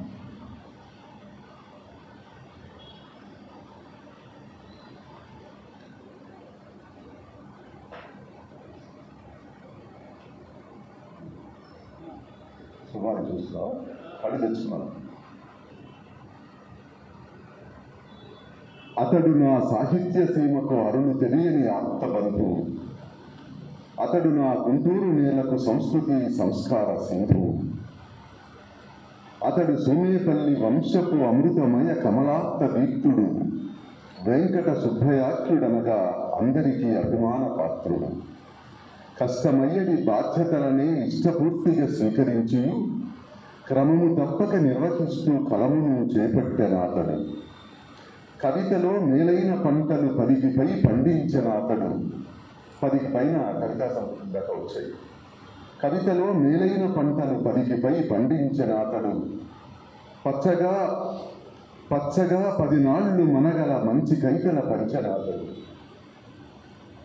నానీలకిది చిన్న నాన్నని చెప్పుకుందరు సాటివేత్తలు, మినీ కవితకు మార్గదర్శిగా మినీ రచనలు చేసిన అతడు.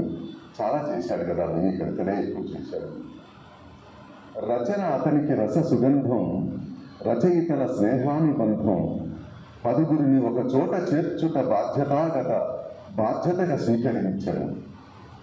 పలకరించుట తెలియని అతనికి 10గురితో తా కలిసి నడుచును, ఎట్టి వారికి స్నేహహస్తమును అందజేయక సిద్ధహస్తుడు. గర్తపురి రచయితల సంఘము నేర్పుపై నెలకొల్పిన అతడు, కవిజనముల ప్రోత్సహించక కర్త తానే నిలిచిన అతడు. ఆంధ్ర రచయితలందరూ ఒక తాటిపై నిలువవలెనంటూ అందరినీ ఒక చోట చేర్చుట అతనికే సాధ్యము అయ్యను. కర్త తానై, క్రియు తానై, సంఘముల పెద్దన్న తానై, నవ్య కైతల ప్రోత్సహించను పట్టుదలతో నడిపిన అతడు. కళ్ళలెరుగని కరుణ అతనిది, ఎల్లలెరుగని ప్రేమ అతనిది, సాహిత్యమే ఊపిరతనికి, సమాజమే నేస్తమతనికి. అతడు నాదగు ఆత్మహితుడా, ఆత్మ పంచుకు తిరిగినారని మాయగా కబలించిన అతని చిన్న రుగ్మతి శత్రువాయను. కళ్ళ ముందే వెళ్ళిపోయను, రెప్ప జారిన నీటి బిందువు ఆరక రంతలోనే కాలమొప్పుని 7 గడిచెను. ఆ పుస్తకం చేసిన 10 సంవత్సరం అయింది కదా. కళ్ళ ముందే వెళ్ళిపోయను, రెప్ప జారిన నీటి బిందువు ఆరకనంతలోనే కాలమప్పుడు 7 గడిచెను. మనసు పంచిన సోమిపల్లికి కంటిధారత నీరాజనం, తలపు లోపలి జ్ఞాపకాలతో అక్షర సుమపు నీరాజనం. సెలవు. నమస్కారం.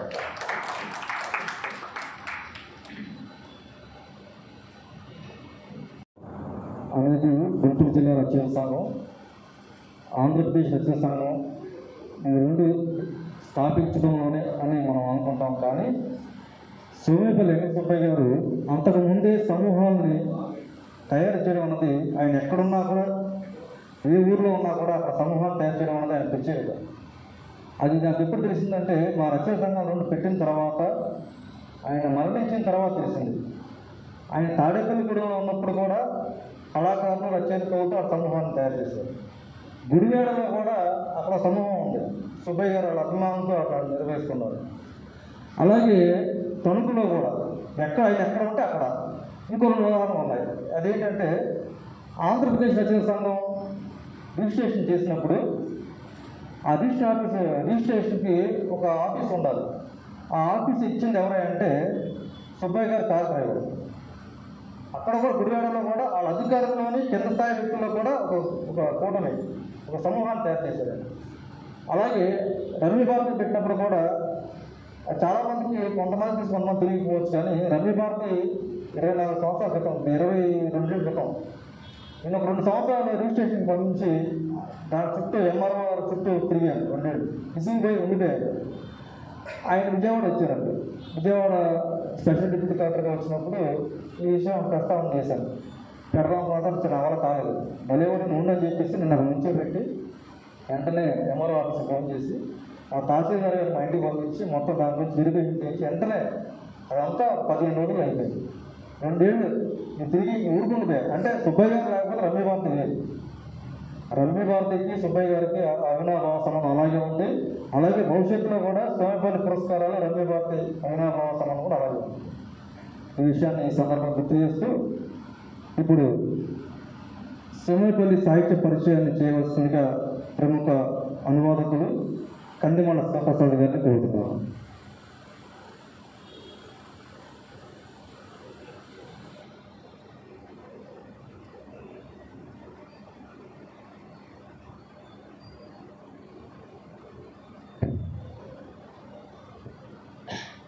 అధ్యక్షుల వారికి, సభలో ఉన్న మిత్రులకి, పెద్దలకి అందరికీ నమస్కారం. ఆయన ఒక సౌజన్యమూర్తి, ఆదర్శప్రాయుడైన ప్రభుత్వ అధికారి, గొప్ప కవి. ఇన్ని సుగుణాలని మూర్తిభవించుకున్న ఆ మహానుభావుని తలుచుకోవడానికి ఇవాళ మనం సమావేశమయ్యాం. ఆ అవకాశం కల్పించిన సోమేపల్లి వారి కుటుంబ సభ్యులు, వారి శ్రీమతి విజయలక్ష్మి గారు, పిల్లలు వశిష్ఠ, విశ్వనాథులకు శుభాభినందనలు. సోమేపల్లి వారితో నాకు పరిచయం చాలా విచిత్రంగా జరిగింది. వెంకటేశ్వర స్వామి గుడి బృందావన్ గార్డెన్స్లో ఒక సాహిత్య సభ, బహుశా రజనీకాంత పరిచయ సభ లేదంటే పద్మావతి కళ్యాణ మండపం పక్కన నుంచి చూడండి, అందులో అనుకుంటాను. ఇలాగే ఏదో పిచ్చపాటి మాట్లాడుకుంటుంటే పక్కన ఉన్న మిత్రుడు ఈ మమ్మీ డాడీ సంస్కృతి భయంకరంగా తయారైపోయింది సమాజంలో అని ఏదో గట్టిగా విమర్శిస్తున్నాడు.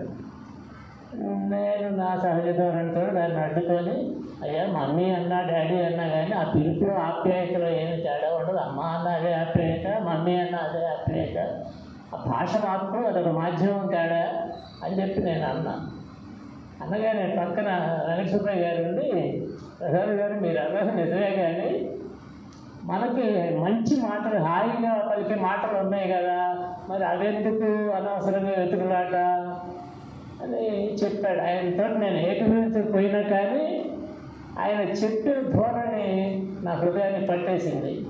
అంటే అంత సాత్వికంగా, సున్నితంగా, చిరునవ్వు నవ్వుతూ ఆయన నన్ను విభేదించినా కానీ ఆ విముఖత ఎక్కడ కాంగాలి.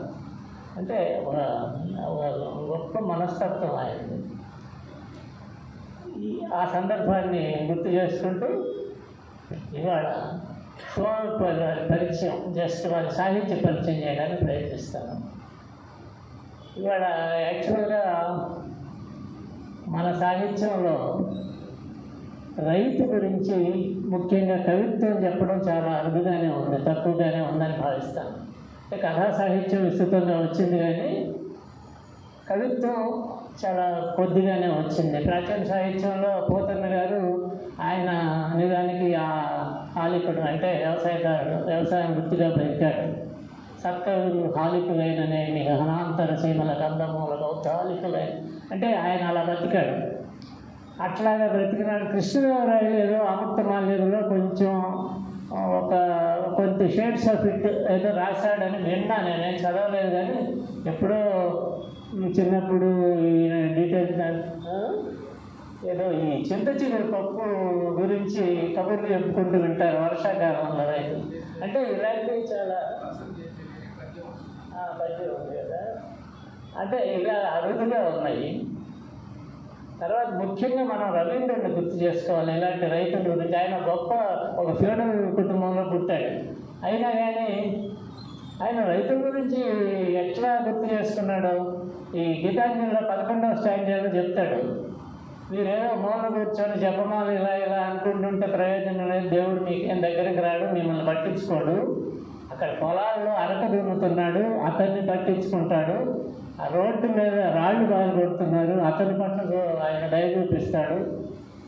అంటే ఎంత కరుణాత్మకమైన ఇదో చూడండి. అది యాక్చువల్గా ఆయన ఇంకా రాశాడు ద గోల్డెన్ బోట్ అని ఒక మంచి పోయిం రాశాడు. అది నేను అనువాదం చేశాను, నా అనువాద సంపుటిలో కూడా అది ఉంది. శ్యామలో అట్లాగే సరోజిని నాయుడు కూడా కొంత రాసిన దాఖలాలు ఉన్నాయి. అంటే ఇద్దరు కూడా చాలా అర్బైన్ వాతావరణంలో పెరిగిన వ్యక్తులు అయినప్పటికీ కూడా రైతుల కష్టాలను గుర్తిరిగి ఇలాగ కవిత్వం రాసిన ఘటనలు. కిడ్స్ 26 ఏళ్ళప్పుడు చచ్చిపోయాడు, టీబీ వచ్చి చచ్చిపోయాడు, ఆయన ట్యూబర్క్యులోసిస్ వచ్చి.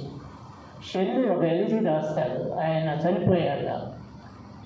అది పేరుకు ఎలిజీయే కానీ ఒక ప్యాస్టరల్ బ్యూటీ, అంటే ఒక గ్రామీణ పరమైన అందాలని, అంటే ప్రకృతి కూడా ఆ విషాదంలో పార్టిసిపేట్ చేసినట్టుగా అన్నమాట. ఒక అద్భుతమైన చిత్రీకరణ. అంటే మన కవులు చేస్తున్నారు కానీ బట్ అది ఎందుకో కథకులు చేసినంత లోతుగా కవులు చేయలేకపోతున్నారేమో నా అభిప్రాయం. సోమపల్లి వారికి మాతృభాష పట్ల మనం ఇందాక నేను చెప్పుకున్నాను కదా, ఆయన యాక్చువల్గా మన సిలబస్కి మనం చేసే ఉద్యోగాలకి ఎక్కడ పొంతం లేదని చెప్పి వాపోయింది. ఇది ఉంది బహుశా ఒక నాణ్యంలో రాసినట్టున్నాడు అది. అట్లాగే ఈ పల్లెల గురించి కూడా ఆయన చాలా వాపోతాడు. అందరూ బస్సులకు వెళ్ళిపోతున్నారు, ఈ పల్లెలను పట్టించుకునేవాళ్ళు లేదు, పల్లె చిన్నపోతుంది, పల్లెలు వృద్ధాశ్రమాలు కాదు వృద్ధాశ్రయాలుగా తయారయ్యాయి. అంటే అందరూ బస్తీలకు వచ్చేస్తున్నారు ఉద్యోగాలకో వ్యాపారాలకో, ఇక్కడ ఎవరు ఉండటం లేదు, వాళ్ళు కేవలం వృద్ధులే ఇంటి దగ్గర పెట్టుకొని ఉంటున్నారు. దీని గురించి కూడా ఆయన స్పృశించాడు. అంటే ఆయన పల్లెలు, పొలాలు, నీళ్లు, ముఖ్యంగా నీళ్ళ గురించి చాలా ఆయన విస్తృతంగా రాశాడు అనిపిస్తుంది. చాలా నాణ్యంలో ఆయన కొన్ని వందల నాణ్యాలు రాశాడు. వాటిల్లో ఈ జలాల గురించి, చుట్టూ చేపల చెరువులు ఉన్నాయి, ఊళ్ళో మాత్రం నీళ్ళ కరువు అంటాడు. అలాగే ఇట్లా చాలా రకాల ఇంకొకటి కూడా 1-2 సందర్భాలు ఉన్నాయి, జ్ఞాపకం రావడం లేదు సరిగ్గా. కానీ అంటే ఆయన భూమిపుత్రుడు అంటారు చూడండి, ఆ భూమిని ప్రేమించిన వ్యక్తి అన్నమాట. ఆ నొస్టాల్జియా, ఆ బాల్య స్మృతులు ఆయనకి చాలా ఇష్టమైనవి. చాలా రచనల్లో, కథల్లో, ఆయన కవిత్వంలో కనిపిస్తుంటుంది. ఆ పొలం మీద నులక మంచం మీద పడుకొని ఆకాశం వైపు చూస్తూ నక్షత్రాలు లెక్కేసుకున్న ఘటనలు, మన పాలపిడత ఉట్టికి వేలాడబడుతున్న ఇది, కావిడి పెట్టెలో పెరుగు ముంత, ఇట్లాంటివన్నీ అంటే మనం మర్చిపోతున్న ఘటనలన్నీ ఆయన గుర్తు చేస్తాడు. యాక్చువల్గా ఇవాళ తరానికి ఈ తిరగలి, ఈ గడ్డిగం, ఈ రోకలి ఇలాంటి పదాలు బహుశా పూర్తిగా ఏలియన్ వర్డ్స్ అయిపోతాయి, ఇప్పటికే అయిపోయాయి. ఇంకొక తరం నడిచేటప్పుడు వాటి సంగతి అవి మ్యూజియంలో పెట్టాల్సిన వస్తువులు అవుతాయి. అలాగే కొన్ని పదాలు కూడా వరదగుడి అనే పదం మనం వాడతాడు, కొసరాజు పాటలో వాడతాడు, పడమటి దిక్కున వరదగుడేసి అని చెప్పేసి. ఆ వరదగుడి అనేది మన వాళ్ళకి కొంచెం అంటే మన తరానికి తెలుసు కానీ పిల్లలకి కొంచెం ఇబ్బంది అది అలాంటి తెలుసుకోవడం. అప్పచ్చులని వాడతాం మనం. ఈ అప్పచ్చులు అనేది తినేసరికి తినే పండుగలప్పుడు చేసుకునే సరుకు మనం ఆ మాట మర్చిపోయాం. అంటే మన భాష మన సంస్కృతి రెండు మమేకం కాలేదన్నమాట. ఎక్కడో కొంచెం తేడా ఏర్పడింది. ఆ తేడా స్పష్టంగా కనిపిస్తుంది. ఈ భాషని దీన్ని రక్షించుకోవాల్సిన బాధ్యత మనకు ఎంతో ఉంది. సోమపల్లి వారు వెంకటసుబ్బయ్య గారు ఆయన కవిత్వంలో ఆ ట్రెడిషన్ దాన్ని అంటిపెట్టుకొని ఆ పాత తరం ఆ వ్యవహారాలు ముఖ్యంగా ఆయన శ్రమల గురించి చెప్పాడండి. అద్భుతం. ఆయన తాకని ఇది లేదండి. ఒక మేధని వ్యక్తి ఆయన బుట్టల మీద దీన్ని గురించి చేయడం గురించి చెప్పాడు. ఒక కుమ్మర ఆయన సారాజ్ మీద చేయడం చెప్పాడు. ఒక ఉప్పు కాయల్లో పనిచేసే వాళ్ళ గురించి మాట్లాడాడు. ఇలా ఎన్ని రకాలుగా చెప్పాడండి. మత్స్యకారుడి గురించి ఆయన ఆటిపోట్లు ఎదుర్కొంటున్నాడు అని చెప్పేసి. అంటే సమాజంలో కింద వర్గాల్లో ఉన్న శ్రమజీవులందరినీ గురించి ఆయన పలవరించాడు. నిజంగా చెప్పాలంటే ఆ ఆర్తి, ఆ వేదన ఆయన కవిత్వంలో మనకి ప్రతి చోట కనిపిస్తుంది. దాన్ని మనం ఎంతో అప్రిషియేట్ చేయాల్సింది. ఈ సందర్భంలో నేను ఒక చిన్న కవిత రాసుకున్నాను, అది మీకు చదివి వినిపిస్తాను.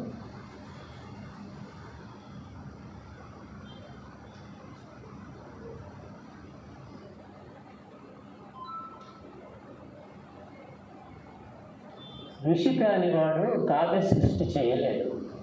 కావ్యం ప్రభవించాలంటే మనసులో మదనం జరగాలి, ఆలోచనలు వెల్లువై ప్రవహించాలి, అక్షరాలు అత్తరు వాసనను నలుదశలా వెదజల్లాలి, జగత్తుకు హితం కలిగించే శాంతి కాంతులు అంతటా ప్రసరించాలి. కావ్యం అంటే ఎన్నెన్నో పర్వాల భారతమే కానక్కర్లేదు. పదునైన విచారధార 10 మందికి చేరితే చాలు. పరిమాణంతో పని లేదు, ప్రమాణాలకు నిలిచేదిగా ఉంటే చాలు. ఈనాటి మన కవి కలం బలమైనది. ఈనాటి మన కవి సుబ్బయ్య గారి కవి కలం బలమైనది. ఈ కవి హృదయం ఒక దిరిసిన పువ్వు, ఒక శిరీష పుష్పం. కర్ణ ఊరిని పచ్చటి పొలాలని ప్రేమించే అతని సునిశ్వత్వం అందరికీ కావాలి ఆదర్శం. అలాంటి అమృతమూర్తికి అందుతోంది ఇవాళ నివాళి. శ్రీ సోమేపల్లి వారికి హృదయాంజలి. ఇలాగా అంటే ఆయన కవిత్వం తలుచుకుంటే మన పురాస్మృతులు అంటే మన రూట్స్, మన వేళ్ళు మనల్ని తడతాయి. అంటే మనం ఎక్కడి నుంచి వచ్చాము అనేది ఆ గ్రామీణ వాతావరణం, ఆ నేపథ్యం మన ముందు నిలుస్తుంది. ఆయన కవిత్వంలో జీవితం ఉంది. ఎన్ని రకాల అవయవదానం గురించి వాళ్ళు చాలా ప్రచారం జరుగుతుంది. అవయవదానం గురించి ఆయన మంచి ఇది రాశాడు, కవిత రాశాడు. సూక్ష్మ రుణాలు, ఎందుకంటే ఊళ్ళల్లో రైతులు సూక్ష్మ రుణాల కింద, రైతులే కాదు అందరూ కూడా దాని కింద బాధలు పడుతూ ఆ బాధల్ని వర్ణించాడు. కాశ్మీరాన్ని, రక్తశక్తం అవుతున్న కాశ్మీరాన్ని వర్ణించాడు. పాలస్తీనా అరాఫత్తుల గురించి చెప్పాడు. కార్యాలయాల్లో ఫైళ్ళ గురించి, అంటే ఆయన క్యాన్వాస్ చాలా విస్తృతమైన క్యాన్వాస్. ఆ రంగులు వర్ణభరితమైన కవిత్వం రాశాడని చెప్పడమే నా ఉద్దేశం. 25 ఏళ్ళు బహుశా ఆయన లోయలో మనిషి నుంచి 97 లోయలో మనిషి 2 మధ్యలో ఒక 7-8 ఏళ్ళు 10 ఏళ్ళు ఆయన రాయల. అది విరామం మాత్రమే. నేను ప్రవహించే మనిషిని అన్నాడు. అంటే అది విశ్రాంతి కాదు, ఒక చిన్న విరామం, కామా లాంటిది అని కూడా ఆయన చెప్పుకున్నాడు. మట్టిలో కలిసిపోయేదాకా విశ్రాంతి అవసరం లేదు అన్న వ్యక్తి ఆయన. ముఖ్యంగా ఈ తరం పిల్లలకి ఇలాంటి మోటివేషన్ చాలా అవసరమైన వ్యవహారం ఉంది. ఎందుకంటే ఇలాంటి రచనల్ని మనం పాఠ్యాంశాలుగా కనుక చేయగలిగితే పిల్లలకు ఎంతో ఉపయోగకరంగా ఉంది. మన గ్రామీణ సంస్కృతి గురించి తెలుస్తుంది.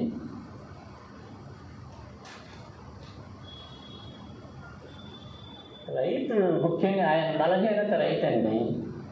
రైతు నిఘంటువులు అన్నీ ఉన్నాయి కానీ గిట్టుబాటు ధర లేదంటాడు. ప్రతి క్షణం ఆయన రైతు గురించే తలవరించాడు. తల్లి ఒక చల్లని సద్దిబువ్వ అన్నాడండి. సద్దిబువ్వ ఎంత కమ్మటి మాట అది. ఇంకా అన్నిటికంటే నన్ను కదిలించిన మాట ఇంకోటి ఉంది.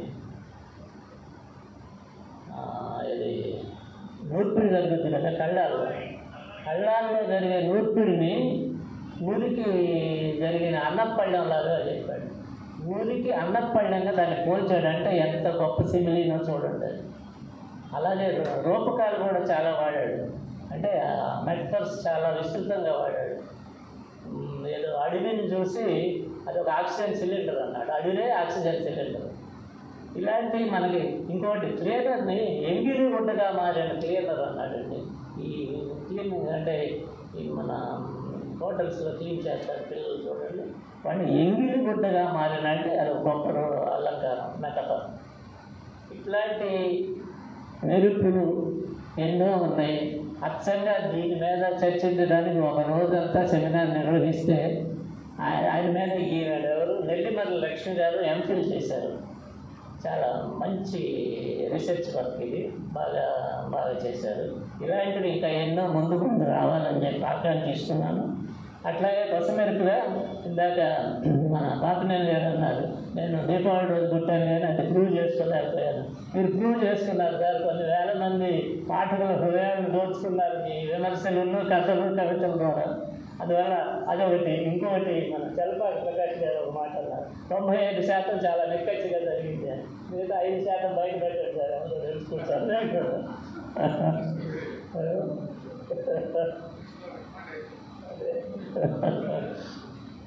ఈ అవకాశం ఇచ్చిన సెలవు.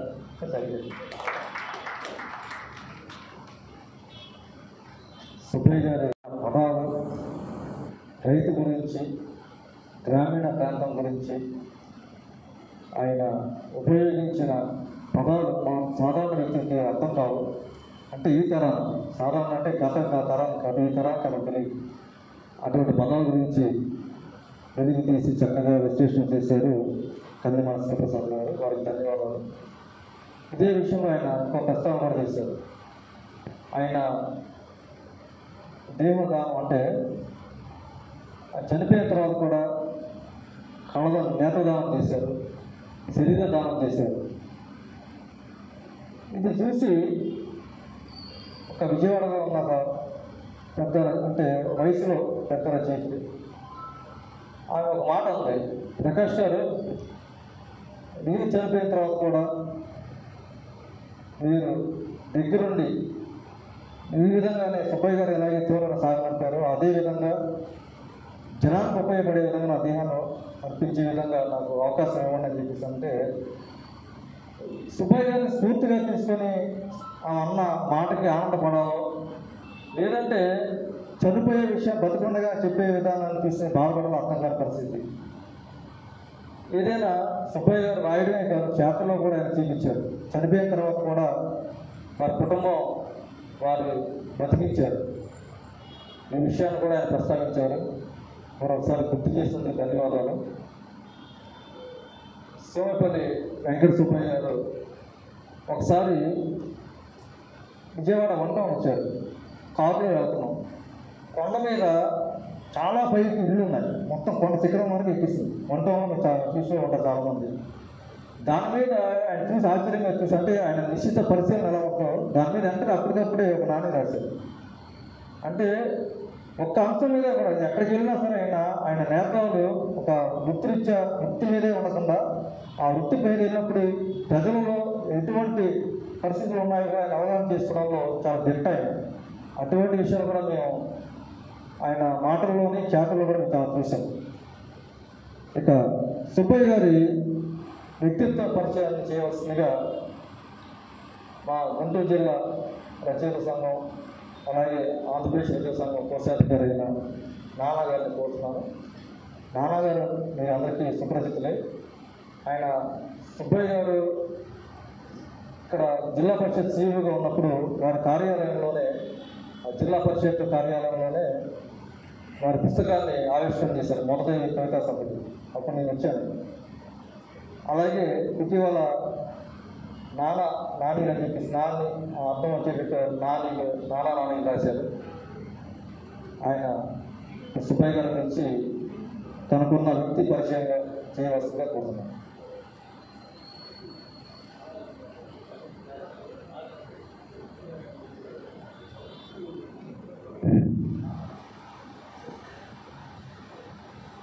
సభాధ్యక్షులు, వేదిక పైన ఉన్న పెద్దలకు, వేదిక మీద ఉన్న సహోదరులకు నమస్కారం. సహజంగా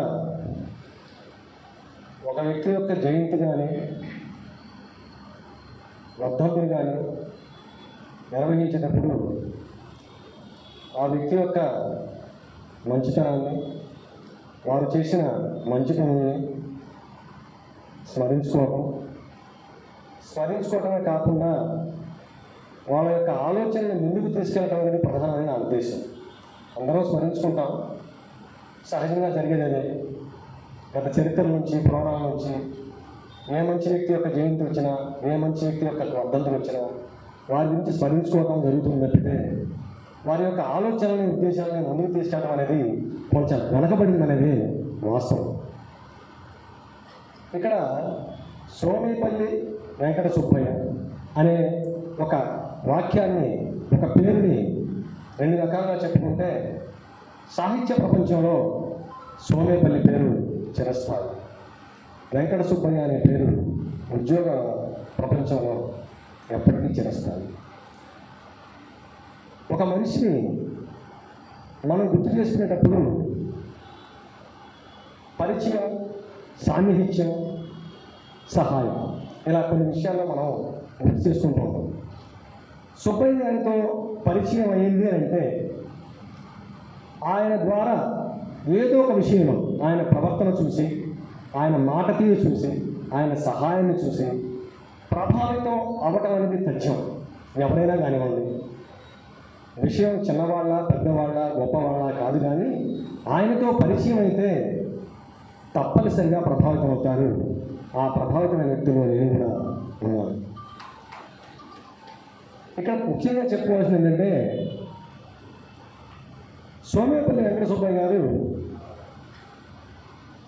ఆయన యొక్క వ్యక్తిత్వం గురించి చెప్పుకోవడానికి మూడు రకాలుగా మనం ఆలోచిస్తే, ఒకటి ఉద్యోగం, రెండు సాహిత్యం, మూడు కుటుంబం. ఈ మూడు విషయాల్లోనూ నేను గమనించిన విషయం ఏంటంటే, సోమేపల్లి వారు ఆ పాత్రని పోషిస్తారు అనటం కంటే ముందుగా మనిషిగా ఉంటారు అనేది ముఖ్యం. ఆయన ఉద్యోగంలో కూర్చున్నారు, ఉద్యోగిగా ఒక అధికారిగా కూర్చున్నారు అంటే ఆయన ఆ పాత్రని తీసుకునే ముందు నేను ఒక మనిషిని ఆయన గుర్తుపెట్టుకుని కూర్చుంటారు. అది నాకు చాలా బాగా నచ్చిన విషయం. ఒక సాహిత్యవేత్తగా కూర్చున్నారు అని అంటే పెద్దలు చెప్పారు, ఒక రైతు కుటుంబం నుంచి వచ్చారని చెప్పేసి. ఒక అధ్యక్ష స్థానంలో కూర్చున్నా, ఒక రచయితగా కలం పట్టుకున్నా ఆయన ముందు నేను మనిషిని అని గుర్తుపెట్టుకున్న తర్వాత ఆ పాత్రను ఆవాహన చేసుకుంటారు. అలాగే కుటుంబ పరంగా చూసుకున్నా, కుటుంబంలో ఒక కుటుంబం యొక్క యజమాని అనే భావన కాకుండా నేను ఒక కుటుంబంలో మనిషిని అనే భావనతోనే కుటుంబ సభ్యులతో వెళ్ళా కానీ ఆయన అలా ఉంటారు. ఇది చాలా అరుదైన విషయం. అది ఒక మనిషిని ముందుగా నేను మనిషిని అని గుర్తుంచుకునే అనుక్షణం మిగతా పాత్రలను పోషించడం అనేది చాలా అరుదైన విషయం. సహజంగా ఒక వ్యక్తి గురించి చెప్పాలంటే నేను చెప్పినట్లు మనం వాళ్ళ యొక్క మంచితనాన్ని చెప్పుకోవడం, ఎందుకంటే రాబోయే రోజుల్లో ఆ విషయాన్ని మనం ముందుకు తీసుకెళ్ళడానికి లేదా ఒక ఉత్ప్రేరణగా చెప్పుకుంటాం. కానీ ముందుగా ఆయన యొక్క వ్యక్తిత్వ లోపాలని చర్చిద్దాం అనుకుంటున్నాను. మంచితనం అందరూ చెప్తారు, ఆయనలో లోపాలు లేవేమో అనుకుంటారు, కానీ ఆయనలో నేను గమనించిన రెండు లోపాలు ఉన్నాయి. ముందుగా ఆ లోపాలని చర్చించి తర్వాత మంచి గురించి నేను మంచి వ్యక్తిత్వం గురించి మాట్లాడతాను. ఏంటంటే రెండు విషయాల్లో ఆర్థికంగా ఆయన ఆలోచించకపోవడం ఆయన వ్యక్తిగత లోపం. సహజంగా మనం ఏం చెప్తాం, ఎవరికైనా సరే మనమైనా సరే ఏం చెప్తాం, మన తర్వాత తరానికి మన పిల్లలకి ఏం చెప్తాం, అరే బాబు సహాయం చేద్దాం, కానీ నీ జేబులో 10 రూపాయలు ఉంటే 5 రూపాయలు సాయం చేయనా అని నేను మా అబ్బాయికి చెప్తాను. మీరందరూ మన పిల్లలకి అదే మాట చెప్తారు, తనకు మించిన ధర్మం వద్దురా అని చెప్తారు. నీ దగ్గర 10 రూపాయలు ఉంటే ఒక 5 రూపాయలు సాయం చేయా అని చెప్తాం. అంతేకాని నీ జేబులో 10 రూపాయలు లేకపోతే పక్కవాడి జేబులో 10 రూపాయలు అప్పు తీసుకొని సాయం చేయరా అని చెబుతామా? చెప్పం. కానీ ఆయన ఆ పనే చేశారు. నేను దాన్ని అది మనం సమాజపరంగా గొప్ప లక్షణంగా భావిస్తాము, కానీ నేను వ్యక్తిగతంగా లోపంగానే పరిగణిస్తున్నాను. 2, ఆరోగ్య విషయం. ఆరోగ్య విషయంలో ఎవరైనా సరే, ఎక్కడికి వెళ్ళినా సరే, మనకు కొంచెం అనారోగ్యంగా ఉంటే ఆ పనిని వాయిదా వేయడానికి ప్రయత్నిస్తుంటాం సహజంగా. ఒక వయసు వచ్చినప్పుడు కానీ, లేదా జ్వరం వచ్చినప్పుడు కానీ, ఏదైనా విషయం వస్తాయి. కానీ ఆయన ఉద్యోగరీత్యా కానీ, సాహిత్యరీత్యా కానీ ఆయన ఆరోగ్యాన్ని లెక్క చేయకుండా, ఆయన ఆరోగ్యాన్ని పట్టించుకోకుండా వాటికి పాటుపడుతున్నది నేను 2వ లోపంగా పరిగణిస్తున్నాను. కాకపోతే చిన్న సవరణ ఏంటంటే, ఒక మంచి వ్యక్తులు, గొప్ప వ్యక్తుల యొక్క ఇటువంటి వ్యక్తిగత లోపాలు సమాజానికి మేలు చేస్తాయి, సమాజానికి గొప్ప దార్శనికతను చూపిస్తాయి. అటువంటి మంచి అయినా సరే ఇది వ్యక్తిగత లోపము. మనందరం ఆ వ్యక్తిగత లోపాలని పూరించడానికి, ఆ వ్యక్తిగత లోపాలను అధిగమించడానికి ప్రయత్నిస్తాం.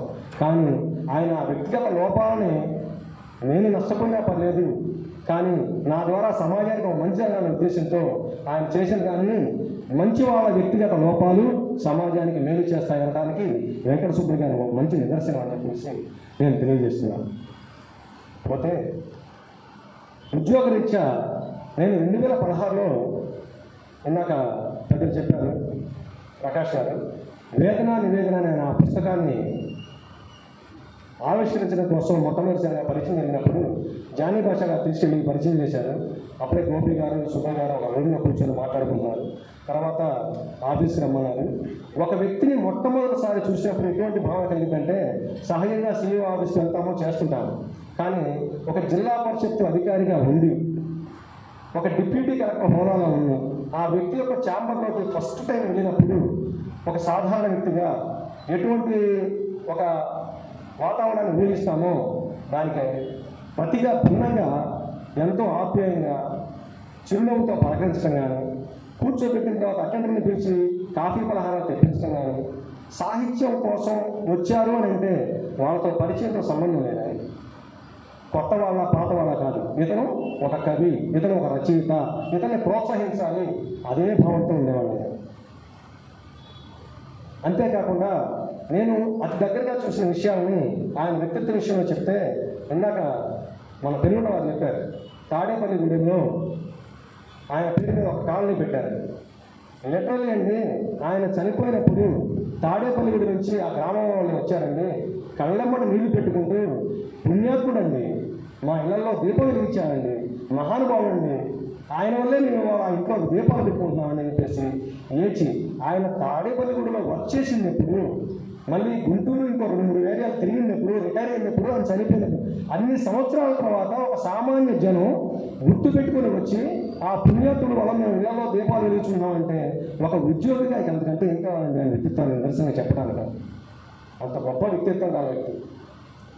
ఆరోగ్యాన్ని లెక్క చేయకుండా తుఫానులు వచ్చినా, వరదలు వచ్చినా సహజంగా అధికారులు కింద వాళ్ళకి సూచనలు ఇచ్చేసి లేదా ఒక గంట సేపు వచ్చేస్తారు.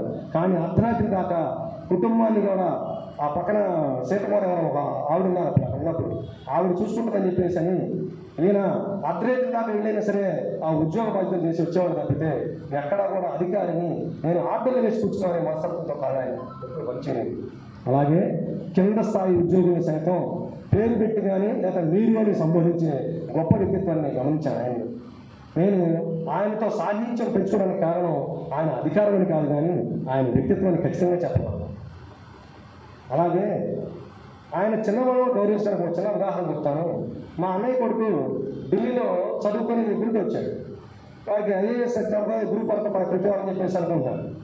అప్పుడే వశిష్ట కూడా గ్రూప్ 1 ఎగ్జామ్ ప్రిపేర్ అవుతాడు. సరే ఏమైనా సలహా చెప్పిద్దామని చెప్పేసి మా అన్నయ్య కొడుకుని సార్ అట్లా తీసుకురామంటారు, తీసుకురామన్నాను. తీసుకొస్తే మామూలుగా మనం ఏం చేస్తాం, ఏం బాబు ఏం చదువుకుంటున్నావు, ఏం చదవాలనుకుంటున్నావు అని మనం అడుగుతాం మన అధికారులు వస్తాయి. కానీ మొట్టమొదటిసారిగా మా వాడిని పలకరించినప్పుడు మీరు ఏం చదివారు, మా అన్నయ్య కొడుకు షాకు. వాడు బయటకు వచ్చినప్పుడు తర్వాత అన్నాడు, బాబాయ్ అంత పెద్ద ఆయన నన్ను మీరు ఏం చదువుకున్నారని గౌరవించారు బాబాయ్, నేను ఎంత ఇదయ్యాను వాళ్ళకి. అంటే ఒక 21-22 ఏళ్ల పిల్లవాడు తన ముందు ఒక సలహా కోసం వస్తే వాడిని కూడా పేరు పెట్టి అది ఏంది బాబు అనకుండా మీరు ఏం చదువుకున్నారు, ఏం చేయాలనుకుంటున్నారు, మీకు ఒక గౌరవమైన సంబోధన నిజంగా ఆయన వ్యక్తిత్వానికి ఇందాక చెప్పారు. ఆయన మాట తీరికి ఆయన వ్యక్తిత్వానికి ఇది నిదర్శనం. ఆయన డిప్యూటీ కలెక్టర్గా పులిచిత్ర ప్రాజెక్టుకి స్పెషల్ అధికారిగా ఉంటూ మరలా గుంటూరు జిల్లా సీఈఓకి ఇన్ఛార్జి సీఈఓగా ఉన్నారు. ఇక్కడ 2 సంఘటనలు చెప్పండి. ఇన్ఛార్జి సీఈఓగా ఉన్నప్పుడు కొత్తగా 1 సంవత్సరాల పాటు పనిచేశారు. ఆ తర్వాత అధికారిగా ఆర్టీఓగా ఇంకొక అతను సీఈఓగా నియమించారు. వీడ్కోల సభ చేశారండి. ఆ వీడ్కోల సభలో నేను ఆదాయాను, మా కార్యకర్తలు ఆదాయం ఉన్నారు. ఆ సభలో ఎంత అభిమానంగా వాళ్ళు ఆ వీడ్కోల సభ నిర్వహించారంటే, జీవితంలో నేను ఇన్ని సంవత్సరాల నుంచి పనిచేస్తున్నానండి, ఇటువంటి సీఈఓని ఇంతకు ముందు నేను చూడలేదు, తర్వాత చూస్తామని తెలియదు అన్నంత అభిమానంగా వాళ్ళు వీడ్కోల సభ నిర్వహించారు. ఆ తర్వాత 5 నెలలకు 6 నెలలకు సుబ్బయ్య గారు రిటైర్ అయ్యారు. మళ్ళీ అదే ప్రాంగణంలో రిటైర్మెంట్ ఫంక్షన్ అంతకంటే ఘనంగా నిర్వహించారు. ఎటువంటి అభిమానం అంటే ఆ వచ్చిన కొత్త సీఈఓ అది ఇంత అభిమానం ఉంటుందా ఒక అధికారికి? కొత్తగా వచ్చిన 2 సార్లు చేస్తారా ఒకే వ్యక్తికి ఒకే ప్రాంగణంలో 2 సార్లు సభ నిర్వహిస్తారా అని చెప్పేసి ఆశ్చర్యపోవడం నాకు అలా చూశాను. అలాగే ఇంకో సంఘటన చెప్తాను. జేసీ ఆ కాలేజీలో నేను 2017లో లా చదువుతున్నప్పుడు సార్ గారు మన శ్రీకృష్ణ దగ్గర ఓఎస్సీ చేస్తున్నప్పుడు ఉదయం కూడా మాట్లాడుకున్నాము. సార్ మధ్యాహ్నం వచ్చి మనం కలుస్తానన్నాను. 12:30కి క్లాస్ అయిపోతే బయటకు వస్తుంటే మా క్లాస్లో ఎంఆర్ఓ గారు రిటైర్ అయిన క్లాస్ చదువుతున్నారు నా సహధ్యాయులు. ఏంటో అప్పుడే 2 నిమిషాలు కూర్చొని మాట్లాడంటే లేదండి సోమేపల్లి అని కలిసామంటే ఎవరు సోమేపల్లి అలా సోమేపల్లి వెంకట సుబ్బయ్య గారు అని అడిగారు. అవునండి అన్నాను. అని మీకు తెలుసా అని అడిగాను. తెలుసానండి సార్ మా గురుగారు అవుతారు అని మనం అడగకుండానే ఆ ఎంఆర్ఓ వెంకటేశ్వర గారు చెప్పారండి. సోమేపల్లి వారు ఎంత మృదు స్వభావం అంటే ఆయన కింద వాళ్ళకి ఆర్డర్లు లేదు, చేస్తావా చేయించగలవా అని మృదుగా మాడతారండి. ఆయన కనుక ఒక వ్యక్తిని చీ అనే ఒక మాట అన్నాడంటే వాడు స్క్రాప్ కింద లెక్క. అంటే అంతకంటే పరుషమైన పదం ఆయన వాడరు. ఒక వ్యక్తిని ఇతను కరెక్ట్ కాదు ఒక ఎంప్లాయ్ అంటే అతని గురించి చీ అనే ఒక మాట వాడతారు. ఇక అంతకంటే పెద్ద పరుషమైన పదం వాడతారు.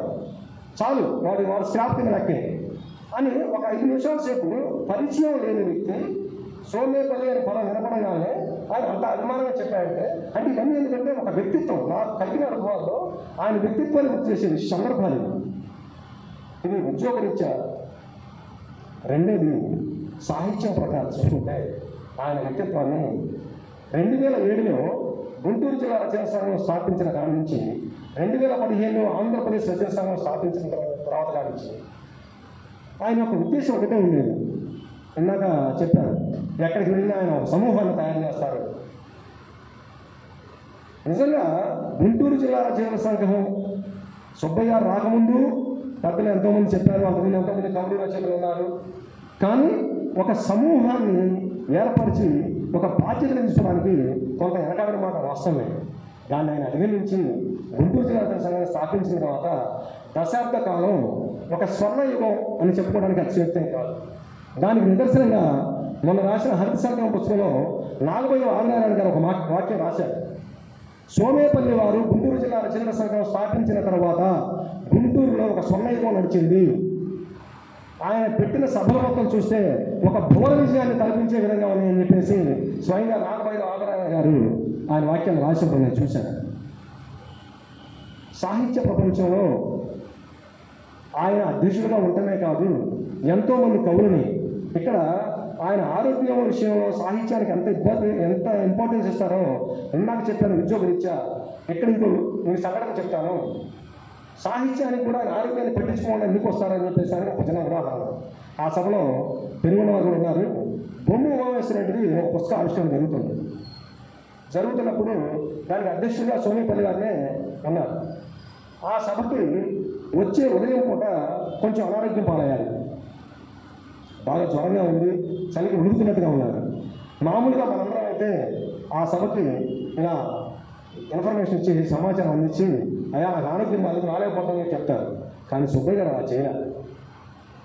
సింధూరి హోటల్లో పెట్టారు. ఆ రోజు అంత చలిలో అంత అనారోగ్యంలో సాహిత్య కార్యక్రమానికి అధ్యక్షుడిగానే నేను ఉన్నాను అనే బాధ్యత ఆయన వచ్చి చివరికి అధ్యక్ష స్థానంలో కూర్చోలేక పెనుగొండ వారిని అభ్యర్థించారు. సార్ కొంచెం నాకు ఒక ఉంది మీరేమో పెద్ద మనసు ఆయన బలవాడే సార్ అని చెప్పేసి ఆ స్థలాన్ని పెనుగొండ వారు తీసుకొని సభను సజావుగా నడిపించారు. ఆయన కొంతమంది మనం ఏం చేస్తాం, సరే అధ్యక్ష స్థానానికి ఆయన చెప్పారు కాబట్టి మనం ఇంటికి వెళ్ళిపోతాం, ఇంట్లో బాగా రెస్ట్ తీసుకున్నాను. కానీ సుబ్బయ్య గారు ఆ కార్యక్రమం సభ పూర్తయిందాక అంతే కూర్చున్నారు. నేను లిటరలీ గమనించాను, సార్ చలిగా ఉంది సార్ కొంచెంగా అంటే పర్లేదు నేను కాసేపు కూర్చుంటాను అంతే తప్పితే ఆ సభలో ఎదురు వెళదామనే ఉద్దేశం కానీ ఏమీ చేయకుండా, అంటే ఒక వ్యక్తి ఒక బాధ్యతలు తీసుకుంటే ఒక సాహిత్యం మీద కానీ ఒక ఉద్యోగం మీద కానీ ఆ ప్రేమను బాధ్యతను పెంచుకుంటే ఎలా ఉంటారు అనే దానికి సోనేపల్లి వారు చాలా చక్కటి నిదర్శనం. అలాగే 2 రచయితల సంఘాలు పెట్టడమే కాకుండా సోనేపల్లి సాహితీ పురస్కారాలను ప్రకటించి దాన్ని నిర్విరామంగా చేస్తూ ఇక్కడ 2 విషయాల్లో గుంటూరు జిల్లా రచయితల సంఘం కానీ ఆంధ్రప్రదేశ్ కానీ ఆయన ఎప్పుడు కూడాను ఇది నా వల్ల జరుగుతుందని చెప్పి ఎప్పుడు అనలేదండి. ప్రకాష్ గారు గురించి చెప్పారు, నాన్న సోనేపల్లి సాహితీ పురస్కారాలు కానీ ఆంధ్రప్రదేశ్ రచయితల సంఘం కానీ ఇన్ని కార్యక్రమాలు చేపడుతుందంటే అది ముమ్మాటికి 90% ప్రకాష్ విషయమయ్యా అనేవారు. ప్రకాష్ గారు ఎంత సిన్సియర్గా పనిచేస్తారంటే ఆ పనిని పట్టుకుంటే అది అయిపోయిందని వదలదు. ముక్కుసూటిగా ఉంటాడు, నెక్కచ్చిగా మాట్లాడతాడు. ప్రకాష్ బాధ్యత తీసుకోబట్టే ఆంధ్రప్రదేశ్ రచయితల సంఘం యొక్క బాధ్యతలు కానీ సోనేపల్లి సాహిత్య పురస్కారాలు కానీ చక్కగా నిర్వహిస్తున్నాం. నేను ఆయనకి సలహాగా వినియోగంగా ఉంటాను తప్పితే కార్యాచరణ మొత్తం ప్రకాష్ అని చెప్పేసి నాకు అన్నమని ఆయన చెప్పేవారు. అలాగే గుంటూరు జిల్లా రచయితల సంఘం కూడాను నేను ఆర్టీఓగా వేరే చోట ఉన్నా సరే రచయితల సంఘం నడపడానికి కోసూరి రవికుమార్ కానీ, జానీ భాష కానీ, సుభాని గారు కానీ, బొమ్ము ఓమేశ్వర రెడ్డి కానీ నేను 2016లో పరిచయం కాకముందు జరిగిన విషయాలు ఇవన్నీ. వీళ్ళందరూ కూడాను ఒక సమిష్టి ప్రయత్నంతో రచయితల సంఘాన్ని నిలబెట్టారు అని చెప్పేసి నా వ్యక్తిగతంగా ఆయన చాలాసార్లు చెప్పారు. దీన్ని బట్టి వ్యక్తిత్వాన్ని ఆలోచించండి. మేమందరం ఆయన ఉన్నాడనే ఉద్దేశంతో ధైర్యంగా పనిచేస్తుంటాం, కానీ ఆయన మాత్రం ఆ ఘనతని మాకు ఇస్తూ ఉంటారు. నాదే కాదు, కార్యకర్తలే వీళ్ళు చేయబట్టే ఈ సంస్థ నిలబడ్డాయి. అది చాలా గొప్ప ఔన్నత్యం. దాంతోపాటుగా ఆయన ఏ విషయాన్ని కూడాను ఏకపక్ష నిర్ణయంగా ఎప్పుడు తీసుకునేదండి. సుబ్బయ్య గారు ఏ చిన్న కార్యక్రమం మొదలు పెడతామన్నా సరే తప్పనిసరిగా ప్రకాష్ గారితో, సుబ్బాని గారితో చర్చించకుండా, వాళ్ళ అభిప్రాయాన్ని తీసుకోకుండా, వాళ్ళకి సలహా చెప్పకుండా ఏకపక్ష నిర్ణయం ఎప్పుడూ చేయలేదు. అది పెద్దలు కాశీ గారికి తెలుసు, అందరికీ తెలుసు.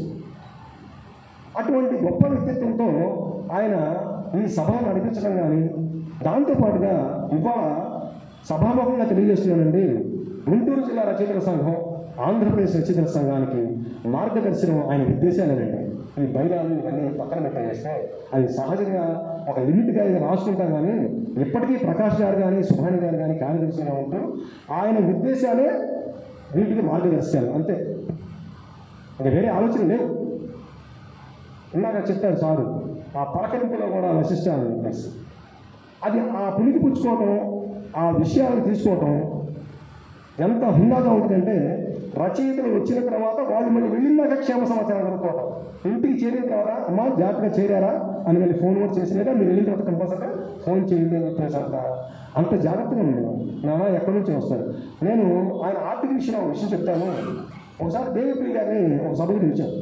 ఆ సభకు పిలిచినప్పుడు నిజంగా ఆ 4 రోజులు ఆయన కొంచెం ఆర్థికంగా చాలా ఇబ్బందిగా ఉన్నారనే విషయం నాకు తెలుసు. కానీ ఆ సభకి కొంత డబ్బు ఖర్చు అవుతుంటే ఆ రోజు ఎవరి దగ్గర లేకపోతే వశిష్ఠకి ఫోన్ చేసి, వశిష్ఠుడు కొంత డబ్బులు తీసుకున్నారా అని చెప్పేసి ఇంటికాడ నుంచి ఫోన్ చేశాను.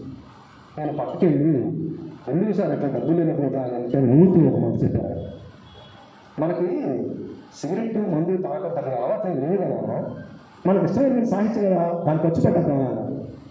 అసలు ఆ వాక్యం చూడండి, ఇందాక సార్ చెప్పారు, ఆయన యొక్క అభిప్రాయాన్ని చెప్పడంలో కూడా విరుకుండదు. ఎదుటి వ్యక్తి స్వీకరించే విధంగా, దాన్ని ఆదర్శంగా తీసుకునే విధంగా మాట్లాడడం ఆయనకి తెలియదు అవసరం. మనకి పెద్దగా చర్యల వద్ద లేదు కదా, సాహిత్యం అంటే మనకి ఇష్టం కదా, దాన్ని ఖర్చు పెట్టడం పర్వాలేదు. అసలు తన దగ్గర డబ్బులు లేకపోయినా ఇంకొకరికి పుస్తకాల ప్రింటింగ్కి డబ్బులు ఇవ్వటం, సంస్థలకు విరాళాలు ఇవ్వటం. లిటరల్లీ చెప్తున్నానండి, మా సంఘం ఎన్ని సంవత్సరాలు పనిచేస్తుందంటే 50% ఆయన సహకారమే ఉండేది. మిగతా తలా కొంచెం మేము కూడా వేసుకునేవాళ్ళం. ఇప్పటికీ అదే అదే అదే అదే నడుస్తుంది. ఆయన చూపించిన ఆ మాటే నడుస్తుంది. ఎందుకో చెప్పమంటారా? నేను ఆయన ఒకసారి అడిగాను, సార్ కొంచెం సంఘం తర్వాత ఇబ్బంది పడుతున్నాము, కొంత డబ్బులు ఏమైనా ఫోన్ చేసి 1 లక్ష 2 లక్షలు ఫండ్స్ సేకరిద్దామండి అని చెప్పేసి అడిగాం. సుభాని గారిని మేము ఒకసారి అడిగాం, నాకు డబ్బులు ఉంటే సాహిత్య సభ లాగా ఉండదు నాన్న, కమర్షియల్ సభ అయిపోయింది. ఆ సీట్లో కూర్చోవాలని డబ్బు పోగు చేసుకుంటే 10 లక్షలు పోగు చేసి కూర్చుంటే ఈ డబ్బు మెయింటైన్ చేసేందుకు వస్తారు తప్పితే సాహిత్యం మీద అభిమానంలో రాడు నాన్న, జాగ్రత్త మీరు. అది ఎంత మంచి సూచన. ఇవాళకి ఆ సూచన పాటించే మేము ప్రత్యేకంగా ఫండ్ కాకుండా ఏ సభ మొదలు పెట్టినా సరే మా కార్యకర్తలమే మెయిన్గా ఉండే కార్యకర్తలు ఉన్నామో ఆ కార్యకర్తలు ఆయన ఆ బాట చెప్పారు, అదే మాట మేము పాటిస్తూ ఇప్పటికీ ఎటువంటి పొరపచ్చాలు కాకుండా ఇవాళ కాదు రాబోయే రోజుల్లో కూడా ఇదే ఉద్దేశాన్ని తీసుకెళ్తామని చెప్పేసి సభాముఖంగా మా 2 సంవత్సరాలు ఇదే విధంగా వెళ్తామని చెప్పేసి మేము ఆ వ్యక్తిత్వాన్ని ముందు తీసుకెళ్ళడానికి ప్రయత్నిస్తూనే ఉంటాం. 3వది కుటుంబం. నాకు ఉద్యోగం గురించి వ్యక్తిత్వం మాట్లాడుకున్నాం, సాహిత్యం యొక్క వ్యక్తిత్వం గురించి మాట్లాడుకున్నాం, కుటుంబం యొక్క వ్యక్తిత్వం గురించి మాట్లాడుకుంటే ఆయన కుటుంబానికి ఆస్తి పెద్దగా ఇవ్వలేదేమో కానీ అస్తిత్వాన్ని ఇచ్చేయాలి. చాలా గొప్ప అస్తిత్వం. ఒక సామాన్య పేద రైతు కుటుంబంలో జన్మించి ఆయన చెప్పేవాడు, నేను పెద్దగా చదువులో చురుగ్గా ఉండేవాడిని కాదు నాన్న, వెనక నుంచి స్టూడెంట్ అని చెప్పేసి నవ్వుతా చెప్పేవాడు. అటువంటి వ్యక్తి హైదరాబాద్ వెళ్ళి హైదరాబాద్లో ఆ వాతావరణానికి ఆశ్చర్యపోయి ఆ రూమ్లో ఉండటానికి అలవాటు పడి అక్కడ తిండికి అలవాటు పడి ఉద్యోగ ప్రయత్నంలో మధ్యలో ఒక పత్రికా సంపాదకుడిగా పనిచేసి ఉద్యోగం వచ్చిన తర్వాత ఉన్నతమైన మనసుతో ఉన్నత స్థాయికి వెళ్ళటం చాలా అరుదైన సంఘటన. అది ఆయన సాధించారు. ఉన్నత మనసుతో ఉన్నత స్థాయికి వెళ్ళటం. అటువంటి వ్యక్తి కుటుంబ విషయంలో అస్తిత్వాన్ని ఎంత గొప్పగా ఇచ్చేయారంటే దానిని ఆయన ఒక్కడే కాదు ఆ కుటుంబ సభ్యులందరికీ ఆ వాతావరణం అబ్బింది. అది దేవుడి యొక్క వరం, 100% దేవుడి యొక్క వరమే. దానికి వేరే ఇక్కడ నాస్తికులు ఉన్నారా ఉన్నారని చెప్పిన చాలా పెద్ద పదం. దానికి ఒక మంచి ఉదాహరణ ఏంటంటే నేను మొట్టమొదటిసారిగా ఆయన ఆఫీస్కి వెళ్ళినప్పుడు ఎలా అయితే ఆశ్చర్యపోయానో వాళ్ళ ఇంటికి వెళ్ళినప్పుడు అదేవిధంగా ఆశ్చర్యపోయాను. సహజంగా మీరు ఆలోచించండి, ఒక మామూలు స్థాయి అధికారి ఇంటికి వెళ్తేనే ఒక హంగామా వాతావరణం ఉంటుంది.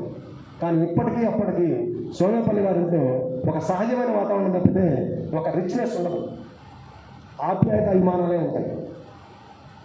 వాళ్ళ ఇంట్లో సభ్యులు కూడా ఇది ఒక డిప్యూటీ కలెక్టర్ గారి ఇంట్లో కుటుంబ సభ్యులు అనే భేషజాలు దర్పాలు ఎక్కడ కనపడవు. ముఖ్యంగా వారి శ్రీమతి గారి నుంచి నేర్చుకోవాలి. ఒక అధికారి యొక్క ఇల్లు దీంట్లో ఒక అధికారి యొక్క భార్యనే అసలు భేషజం ఎక్కడ చూడాలి. నేను వారి కుటుంబానికి కొన్ని సాన్నిహిత్యం పెరగడానికి చాలా ముఖ్య కారణం మేడం గారి. ఆ తర్వాత చూస్తే వశిష్ఠ. మీరు చిన్నగా అనుకున్నాం వారసత్వం అనేది ప్రత్యేకంగా నేర్పితే వచ్చేది కాదండి, బై భర్త చేసుకుని వస్తాయి. ఒక్కోసారి అనేవాళ్ళు సుబ్బయ్య గారు, వశిష్ఠుడి కవిత్వం కొంచెం మార్మికంగానే ఉంటుంది నాన్న, నేను కూడా అలా రాయలేను అనేవాడు. అందులో ఆ తండ్రి యొక్క మురికం అంటే నాకన్నా బాగా రాస్తున్నాడు మా అబ్బాయి అనే ఆ మురికం ఆయన మాటలో కనపడింది. వాడు రాసినట్టు నేను కూడా రాయలేను, నేను సహజంగా రైతు గురించో వీటి గురించో పదాలు రాస్తా కానీ అంత మార్మికంగా నేను కూడా రాయలేను నాన్న అని చెప్పేసి అనేవాడు ఆయన. అలా వారసత్వంగా ఓన్లీ కవిత్వంలో కాదు పలకరింపు కానీ వినయ విధేయతల్లో కానీ వశిష్ఠ ఇవాళ అస్తిత్వం గురించి మాట్లాడుకుంటే వశిష్ఠతో నేను కొన్ని సభలకు వెళ్ళినప్పుడు గమనిస్తుంటాను. కొంచెం పెద్దవాళ్ళు కూడా వశిష్ఠను చూడగానే నిన్ను చూడగానే నాన్నగారు చూసినట్టున్నాయా అని చెప్పేసి వశిష్ఠ అయోమయంలో ఒకసారి సార్ ఆయన ఎవరో కొంచెం గుర్తుపట్టైనట్టున్నారని చెప్పేసి అన్నా సరే వాళ్ళే వచ్చి దగ్గరకు వచ్చి అయ్యా బాగున్నారా, అమ్మ బాగున్నారా అని అభిమానంగా ఆప్యాయంగా పలకించడం నేను చాలాసార్లు చూశాను. అది అస్తిత్వం అంటే. సోమేపల్లి సుబ్బయ్య గారు ఆ అస్తిత్వాన్ని ఆ ఉన్నతత్వాన్ని ఆ కుటుంబానికి ఇచ్చేవారు. అదే వాళ్ళకి శ్రీరామ రక్ష. ఇలా ఒక ఉద్యోగ విషయంలో కానీ ఒక సాహిత్య విషయంలో కానీ ఒక కుటుంబం విషయంలో కానీ అన్ని విధాలుగా అంత సమయంలో పాటించడం చాలా నిజంగా అరుదైన విషయం. ఆ అరుదైన వ్యక్తిని ఇవాళ ఆయన జయంతి రోజున స్మరించుకోవడం పెద్దలందరి ముందు మాట్లాడే అవకాశం నాకు రావడం చాలా సంతోషంగా భావిస్తూ ఆయన యొక్క వ్యక్తిత్వాన్ని ఆయన రిటైర్ అయినప్పుడు ఒక 4 వాక్యాల్లో చెప్పాను.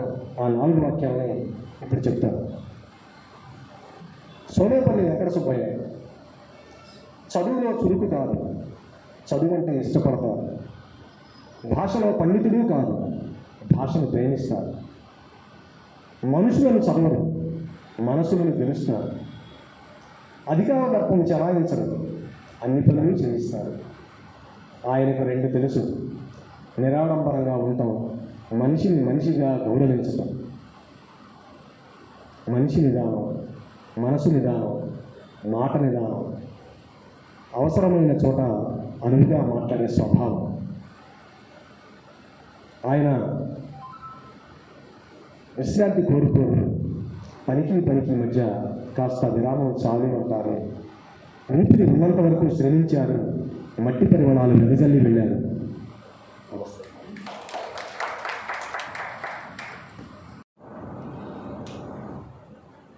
సోమేపల్లి గారి వ్యక్తిత్వ పరిచయాన్ని నాన్నగారు చక్కగా చేశారని చెప్పాలి. ఎందుకంటే ఈరోజు వేదిక మీద మాట్లాడిన అతిథుల కంటే చాలా ఎక్కువ సమయం తీసుకున్నప్పటికీ సుబ్బయ్య గారి వ్యక్తిత్వం గురించి చక్కగా వివరించాలని నేను భావిస్తున్నాను. ఆయన సుబ్బయ్య గారు లోపల కూడా చెప్పారు. ఈ విషయాన్ని ఆయన సూటిగా ఆయన గతంలోనే అడిగారు సుబ్బయ్య గారు మీరు సాహిత్యానికి ఖర్చు చేస్తున్న సంతోషం, కానీ కొంతమందికి బాగా ఉన్నవాళ్ళ రచయితలకి అంటే ఆర్థికంగా బాగా ఉన్నవాళ్ళే వీళ్ళని పొరపాటున సుబ్బయ్య గారు కనబడితే సార్ నేను నవ్వు రాస్తున్నాను అండి, అది పుస్తకం మీరు వేస్తే బాగుంటుందంటే నన్ను ఒప్పిస్తుండేవాడు. నేను చాలాసార్లు చెప్పాను, సార్ లేని వాళ్ళ కంటే మీరు ఆత్మసాయం చేయండి పర్వాలేదు, కానీ ఉన్న వాళ్ళకేంటి సార్ 4-5 బిల్డింగ్లు ఉన్నాయి, వాళ్ళకేంటి సార్ బుక్కు సూటిగా చెప్పారు చాలాసార్లు. ఆయన నవ్వుకుంటున్నారు. అడిగారు కదా కానీలే, అది నాకు నచ్చేది కాదు. ఇప్పుడు కూడా సుబ్బయ్య గారు అబ్బాయి వశిష్ఠకి చెప్తున్నాను సభాముఖంగా, ఏదైనా మనం ఆర్థికంగా ఉండి బలపడిన తర్వాత ఏదైనా చేయాలి, మన శక్తి నుంచి మాత్రం చేయొద్దు ఎవరైనా సరే. ఈ విషయాన్ని కూడా మనం ఆయన ఆదర్శంగా తీసుకోవాలంటే చూసి నేర్చుకోవాలి. నేను చెప్తున్నాడు నాకు తెలుసుకున్నది ఇంకా నాన్నగారి మాటలో తెలుసుకున్నది. మా నాన్నగారు ఒక మాట అనేవాడు, సరస్వతి ఉన్న దగ్గర లక్ష్మీదేవి ఉండదు, లక్ష్మీదేవి ఉన్న దగ్గర సరస్వతి ఉండదు, 2 ఇద్దరిని సరి సమానంగా చూసేవాడు గొప్పవాడు అవుతాడు. మనం అది ఆదర్శంగా తీసుకొని సుబ్బయ్య గారి విషయంలో ఆయన వ్యక్తిత్వం చాలా చెప్పారు. నిజంగా ఆ హరిత సంతకం పుస్తకం చూస్తే మనకు అందులో ఆ వ్యక్తిత్వాలు తెలుస్తాయి. చాలా గొప్ప విషయం, గొప్ప వ్యక్తి. ఆయన మీద భవిష్యత్తులో కూడా PhDలు జరుగుతాయని కూడా నేను ఆశిస్తున్నాను. ఎందుకంటే ఇటీవల సోమేపల్లి పురస్కార కళ మీద ద్రవిడ యూనివర్సిటీలో ఒక విద్యార్థిని వచ్చి సోమేపల్లి పురస్కారాల కళ మీద PhD చేస్తానని చెప్పేసి అనుమతి తీసుకున్నారు నా దగ్గర. ఇంకా అది రిజిస్ట్రేషన్లో ఉంది. అలాగే సుబ్బయ్య గారి కవిత్వం మీద కూడా PhD చేయడానికి కూడా కొంతమంది ముందుకు వస్తున్నారు. భవిష్యత్తులో కూడా వారి రచనలు వారిని బతికిస్తాయని భావిస్తూ ఇప్పుడు చివరిగా ఈరోజు గుంటూరు జిల్లా రచన సంఘం పురస్కారం స్వీకరించిన రచయిత్రి శ్రీమతి సి యమున గారు తమ స్పందన తెలియజేస్తుందిగా కోరుతున్నాను. యమున గారి గురించి నాకు పరిచయం చేశారు, నేను కూడా చెప్పాను. భవిష్యత్తులో కూడా మంచి కథలను రాయడంలో తన వంతు కృషి చేస్తారని చెప్పి ఈ సందర్భంగా భావిస్తూ యమున గారిని మాట్లాడవలసిందిగా కోరుతున్నాను.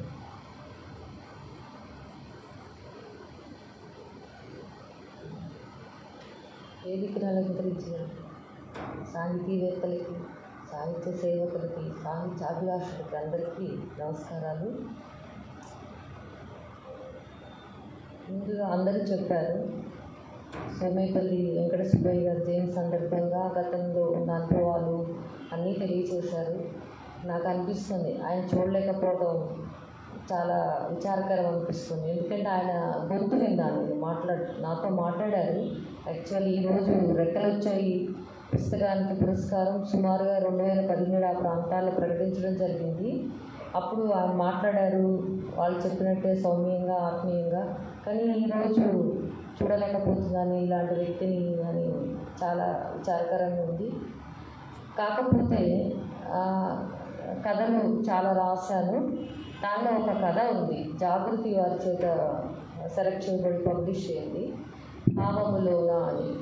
దానిలో ఒక తల్లి వేదన ఉంటుంది, కొడుకు దూరం అయ్యి ఎలా వెళ్ళిపోయాడు ఆయన. యాక్చువల్లీ ఇందాక చెప్పారు, ఇక్కడ నిజంగా చెప్పండి, ఈ సభలో చాలా టాపిక్స్ నాకు వేరే ఏవేవో జ్ఞాపకాలు కూడా వస్తాయి. అంత టైం తీసుకోను, ఇబ్బంది పెట్టను. అయితే ఒక తల్లి నన్ను దగ్గరకు వచ్చి, మీరు ఒక కథ రాస్తారా, మీరు కథలు రాస్తారట కదా, మీరు ఒక మండలిలోకి వెళ్ళినప్పుడు నా కథలు అసలు మీరు ఏమైనా చదివారా, చదివి ఉండకపోవచ్చు, మరి చదవండి, నేను రాయగలను, మీరు ఏం చెప్తారో. చాలామంది అడిగే క్వశ్చన్ ఏంటంటే, రచయిత్రి అనగానే ఫోన్ వచ్చినా మాకు ఒక ఐడియా ఉంది, మీరు రాస్తారా అంటారు. రాసే వాళ్ళకి తెలుస్తుంది, ఐడియాలు చాలా ఉంటాయి, దానికి అక్షరరూపం ఇవ్వడమే చాలా కష్టం. మా అమ్మ కూడా అనేది ఎన్ని ఆలోచనలు, ఐడియా అనేది జస్ట్ ఒక్క క్షణం, ఆ క్షణాన్ని మనం పట్టుకుని అల్లడానికి అనేక క్షణాలన్నీ కలిపితే కానీ రాదు. సరే మీరు ఏం చెప్తారండి అన్నాడు. అంటే లండన్ వెళ్ళి చదువుకోవడానికి వెళ్ళి ఒక రకమైన పర్టికులర్ ఇది వల్ల అనుకోకుండా దాటిపోయిన కొడుకు గురించి రాస్తారా, నాకు ఇప్పుడు కూడా కళ్ళలో నీళ్ళు వస్తాయి. షాక్ అయ్యాను నేను, అలా అనుకోలేదు. ఎలా రాయాలి, ఏం చేయాలంటే నా సంగీత గురువు ఉన్నారు పక్కన, బుద్ధులు నేర్చుకున్నారు అన్నట్టుగా, ఆమె కూడా వచ్చారు. ఎలా రాయాలంటే ఆ కొడుకు లేడు అని అనుకోని విధంగా నువ్వు రాయాలి వినా అన్నారు. సరే కలం పట్టుకున్నాను, రాయటం మొదలెట్టాను. సగం రాసి నాకు తట్టుకోలేకపోయాను, వదిలేస్తాను దాన్ని, డిలీట్ కొట్టేసి పక్కన పడేస్తే మళ్ళీ వచ్చినప్పుడు బేసికల్లీ ఏంటంటే సమాజంలో ఉన్న సమస్య ఏంటి, ఆధునికంగా దాన్ని మనం ఏమైనా చూపించగలమా, ఆశావాద దృక్పథంగా చెప్పగలమా అనేది నా కాన్సెప్ట్. మొదటి కథ నుంచి నేను అదే భావంలో నడుస్తున్నాను. నెగిటివ్గా ఎండ్ చేయడం కానీ సజెస్ట్ ఇవ్వడం కానీ నాకు ఇష్టం ఉండదు. బేసికల్లీ లేదని కాదు, సమాజంలో కష్టాలు ఉన్నాయి, ఇబ్బందులు ఉన్నాయి, జీవితంలో కూడా ఉన్నాయి. మధ్యతరగతి నుంచి నేను వచ్చిన మనిషిని, ఆ ఇబ్బందులు తెలిసినప్పటికీ ఎండింగ్ మటుకు ఒక ఆశ, ఒక వెలుగు చూపించాలనేది నా కాన్సెప్ట్. నేను దానికే కట్టుబడి ఉండాలని కూడా అనుకుంటున్నాను, దీనమైన బీద కథలు రాయాలని కాదు.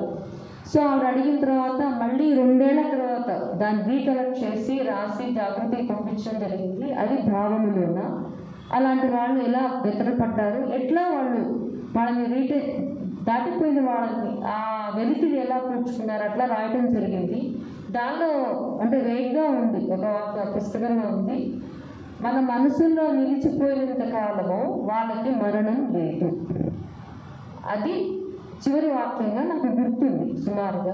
సో నాకు ఆయన లేరు అనేది అనిపించలేదు ఇంత విన్న తర్వాత, ఎందుకంటే మీ అందరి భావంలో ఉన్నారు. ఒక్కసారి నేను ఆయన వాయిస్ విన్నాను, కానీ ఇన్ని నేను లోపల రిజిస్టర్ చేస్తున్నాను కాబట్టి.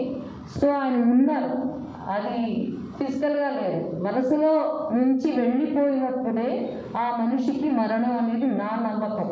సో ఆయనకి లేదనేది నేను సభాముఖంగా ఆనందపడుతున్నాను చెప్పడానికి. సో అది తర్వాత రెక్కలు వచ్చాయి పురస్కారం ఇచ్చినందుకు చాలా సంతోషంగా ఉంది. పద్మావతి గారు పరిచయం చేశారు, దానిలో కథలుంది. ఓకే. తర్వాత రైతు గురించి మాట్లాడారు. ఇలాగా రైతు గురించి మాట్లాడితే వేరే కొన్ని వస్తాయి, అది వేరే విషయం. ఇక్కడ ముఖ్యంగా నేను కలిసింది, ఇంతకుముందు కలిసింది చిలపాక ప్రకాష్ గారిని కలిసాను. అది కూడా సోమేపల్లి పురస్కారం వచ్చింది, అప్పుడే కథకు వచ్చింది. నేను కొద్దిగా ఆరోగ్యం బాగాలేదు, రాలేకపోయాను. అది ఎంత జాగ్రత్తగా భద్రంగా పెట్టుకొని 2019 దాదాపు 2 సంవత్సరాల తర్వాత ప్రపంచ రచయితల మహాసభ జరిగితే అక్కడికి తీసుకొచ్చి ఆ ప్రాంగణంలో ఆ చెక్, ఆ పురస్కారం నాకు అందజేశారు. అప్పుడే అనుకున్నాను, ఇది మామూలు సంఘం కాదు, ఇది చాలా నిబద్ధతతో నిష్ఠతో నడుస్తుంది. సో దీనిలో ఒక దానికైనా నాకు రావటం చాలా సంతోషపడ్డాను. ఎందుకంటే మనకి ఏది ఇష్టమైందో నిబద్ధత నిజాయితీ మనం ఏది ఇష్టపడతామో అవతల వాళ్ళు మన ఏ విధంగా కానీ పరిచయం అవ్వడం చాలా ఆనందం అనిపిస్తుంది. అలాగే సార్ని పాపిని శివశంకర్ గారిని నేను నా మెమరీ కరెక్ట్ అయితే నెల్లూరులో చూపులు అనే దాంట్లో ప్రథమ బహుమతి వచ్చినప్పుడు ఆయన చేతుల మీదుగా అందుకున్నాను. నాకు ఏదో గుర్తుంటుందని అది కరెక్ట్ అనుకున్నాను. ఆయన జీవన సాఫల్య పురస్కారం ఇచ్చినట్టున్నారు. అప్పుడు నేను తీసుకోవడం జరిగింది. మళ్ళీ ఈరోజు రెక్కలు వచ్చేటప్పుడు కలిశాను. అప్పుడు చూపులు కలిశాను, ఇప్పుడు రెక్కలు వచ్చేప్పుడు కలిశాను. సో మళ్ళీ గొప్ప అవకాశంగా భావిస్తున్నాను. తర్వాత రెక్కలు వచ్చాయనేది నా మొట్టమొదటి కథ. నవ్య గారు నిర్వహించిన పోటీలో దానికి బహుమతి వచ్చింది. రెక్కలు వచ్చాయి. అందరికన్నా అమ్మ ప్రేమ గొప్పది, స్త్రీలు తల్లి ఉంటుంది, అన్ని సంబంధ బాంధవ్యాలన్నీ పెద్దలు కూడా చెప్పారు. సో తర్వాత నశించిపోతున్న పక్షి జాతి అనేక జాతులు పోతున్నాయి.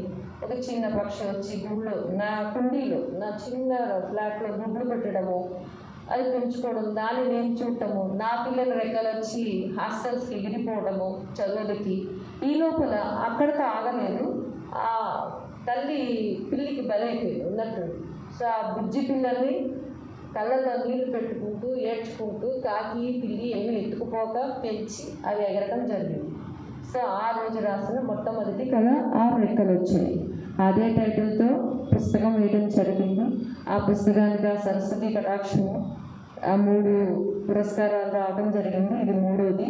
అయితే రెక్కలు వచ్చాయి పబ్లిష్ చేసే టైంకి దాదాపు 8 సంవత్సరాల క్రితం నాకు 30 కథలేమన్నా రాశానేమో.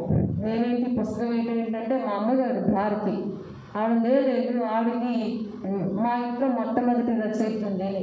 ఇప్పుడు దాకా ఎవరు రాలేదు.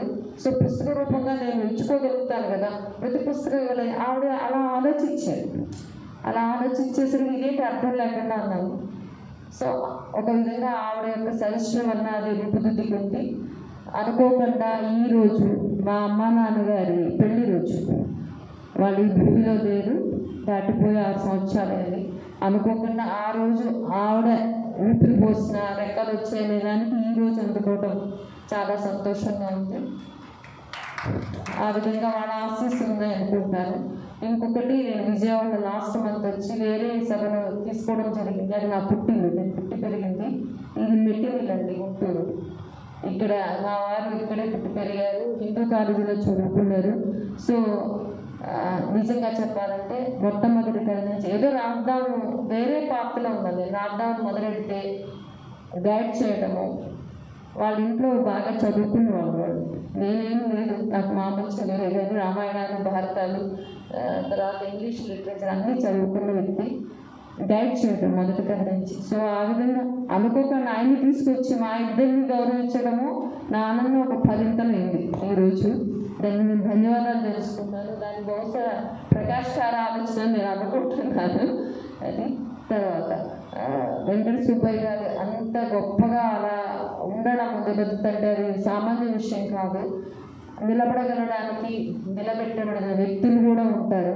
సో మేడం గారు, విజయలక్ష్మి గారు దానికి నిజంగా చాలా సపోర్ట్ చేసి ఉంటారు. ఆవిడకి చాలా గ్రేట్ అండి అది. తర్వాత చిరంజీవి వశిష్ఠాన్ని ఇప్పుడు అంటాను నేను, మీరు అనే మాట్లాడాను తనతో. ఒక స్టేజ్లో నాకు డౌట్ వచ్చింది, ఈయన కుమారుడు నుండి ఎంత వయసు ఉంటుంది, నా పిల్లల వయసు గ్రూప్ ఉంటుంది కదా అని. జీవితంలో ఎవరిని ఆడ కానీ మగ కానీ చిన్న బిడ్డలు కానీ నీ వయసు ఎంత అని అడగలేదండి. తల్లి మట్టుకు అడిగా, ఏమనుకోవద్దు, వయసు ఎంత చెప్తావా అన్నట్టుగా సుమారుగా. తర్వాత తను ఫాలో అప్ చేయటం అంటే వస్తున్నారా దిగారా ఇలా. యాక్చువల్లీ వారం క్రితం నేను కొద్దిగా ఎండదెబ్బ తగిలి ఇబ్బంది పడ్డాను. కానీ తను చెప్పిన విధానం, ఆత్మీయత నాకు రావాలనిపించింది. లాస్ట్ మినిట్ దాకా నాకు కొద్దిగా డౌట్ అని కూడా చెప్పారు. కానీ ఈ రోజు వచ్చి ఇక్కడ వెంకట సుబ్బయ్య గారు ఆయన అంత బాగుండకపోయినా వినటం, అదంతా వింటే చాలా మంచి పని చేశాను. ఏ కారణం సెట్ బ్యాక్ చేయకుండా నేను రావడం, నేను చాలా మంచి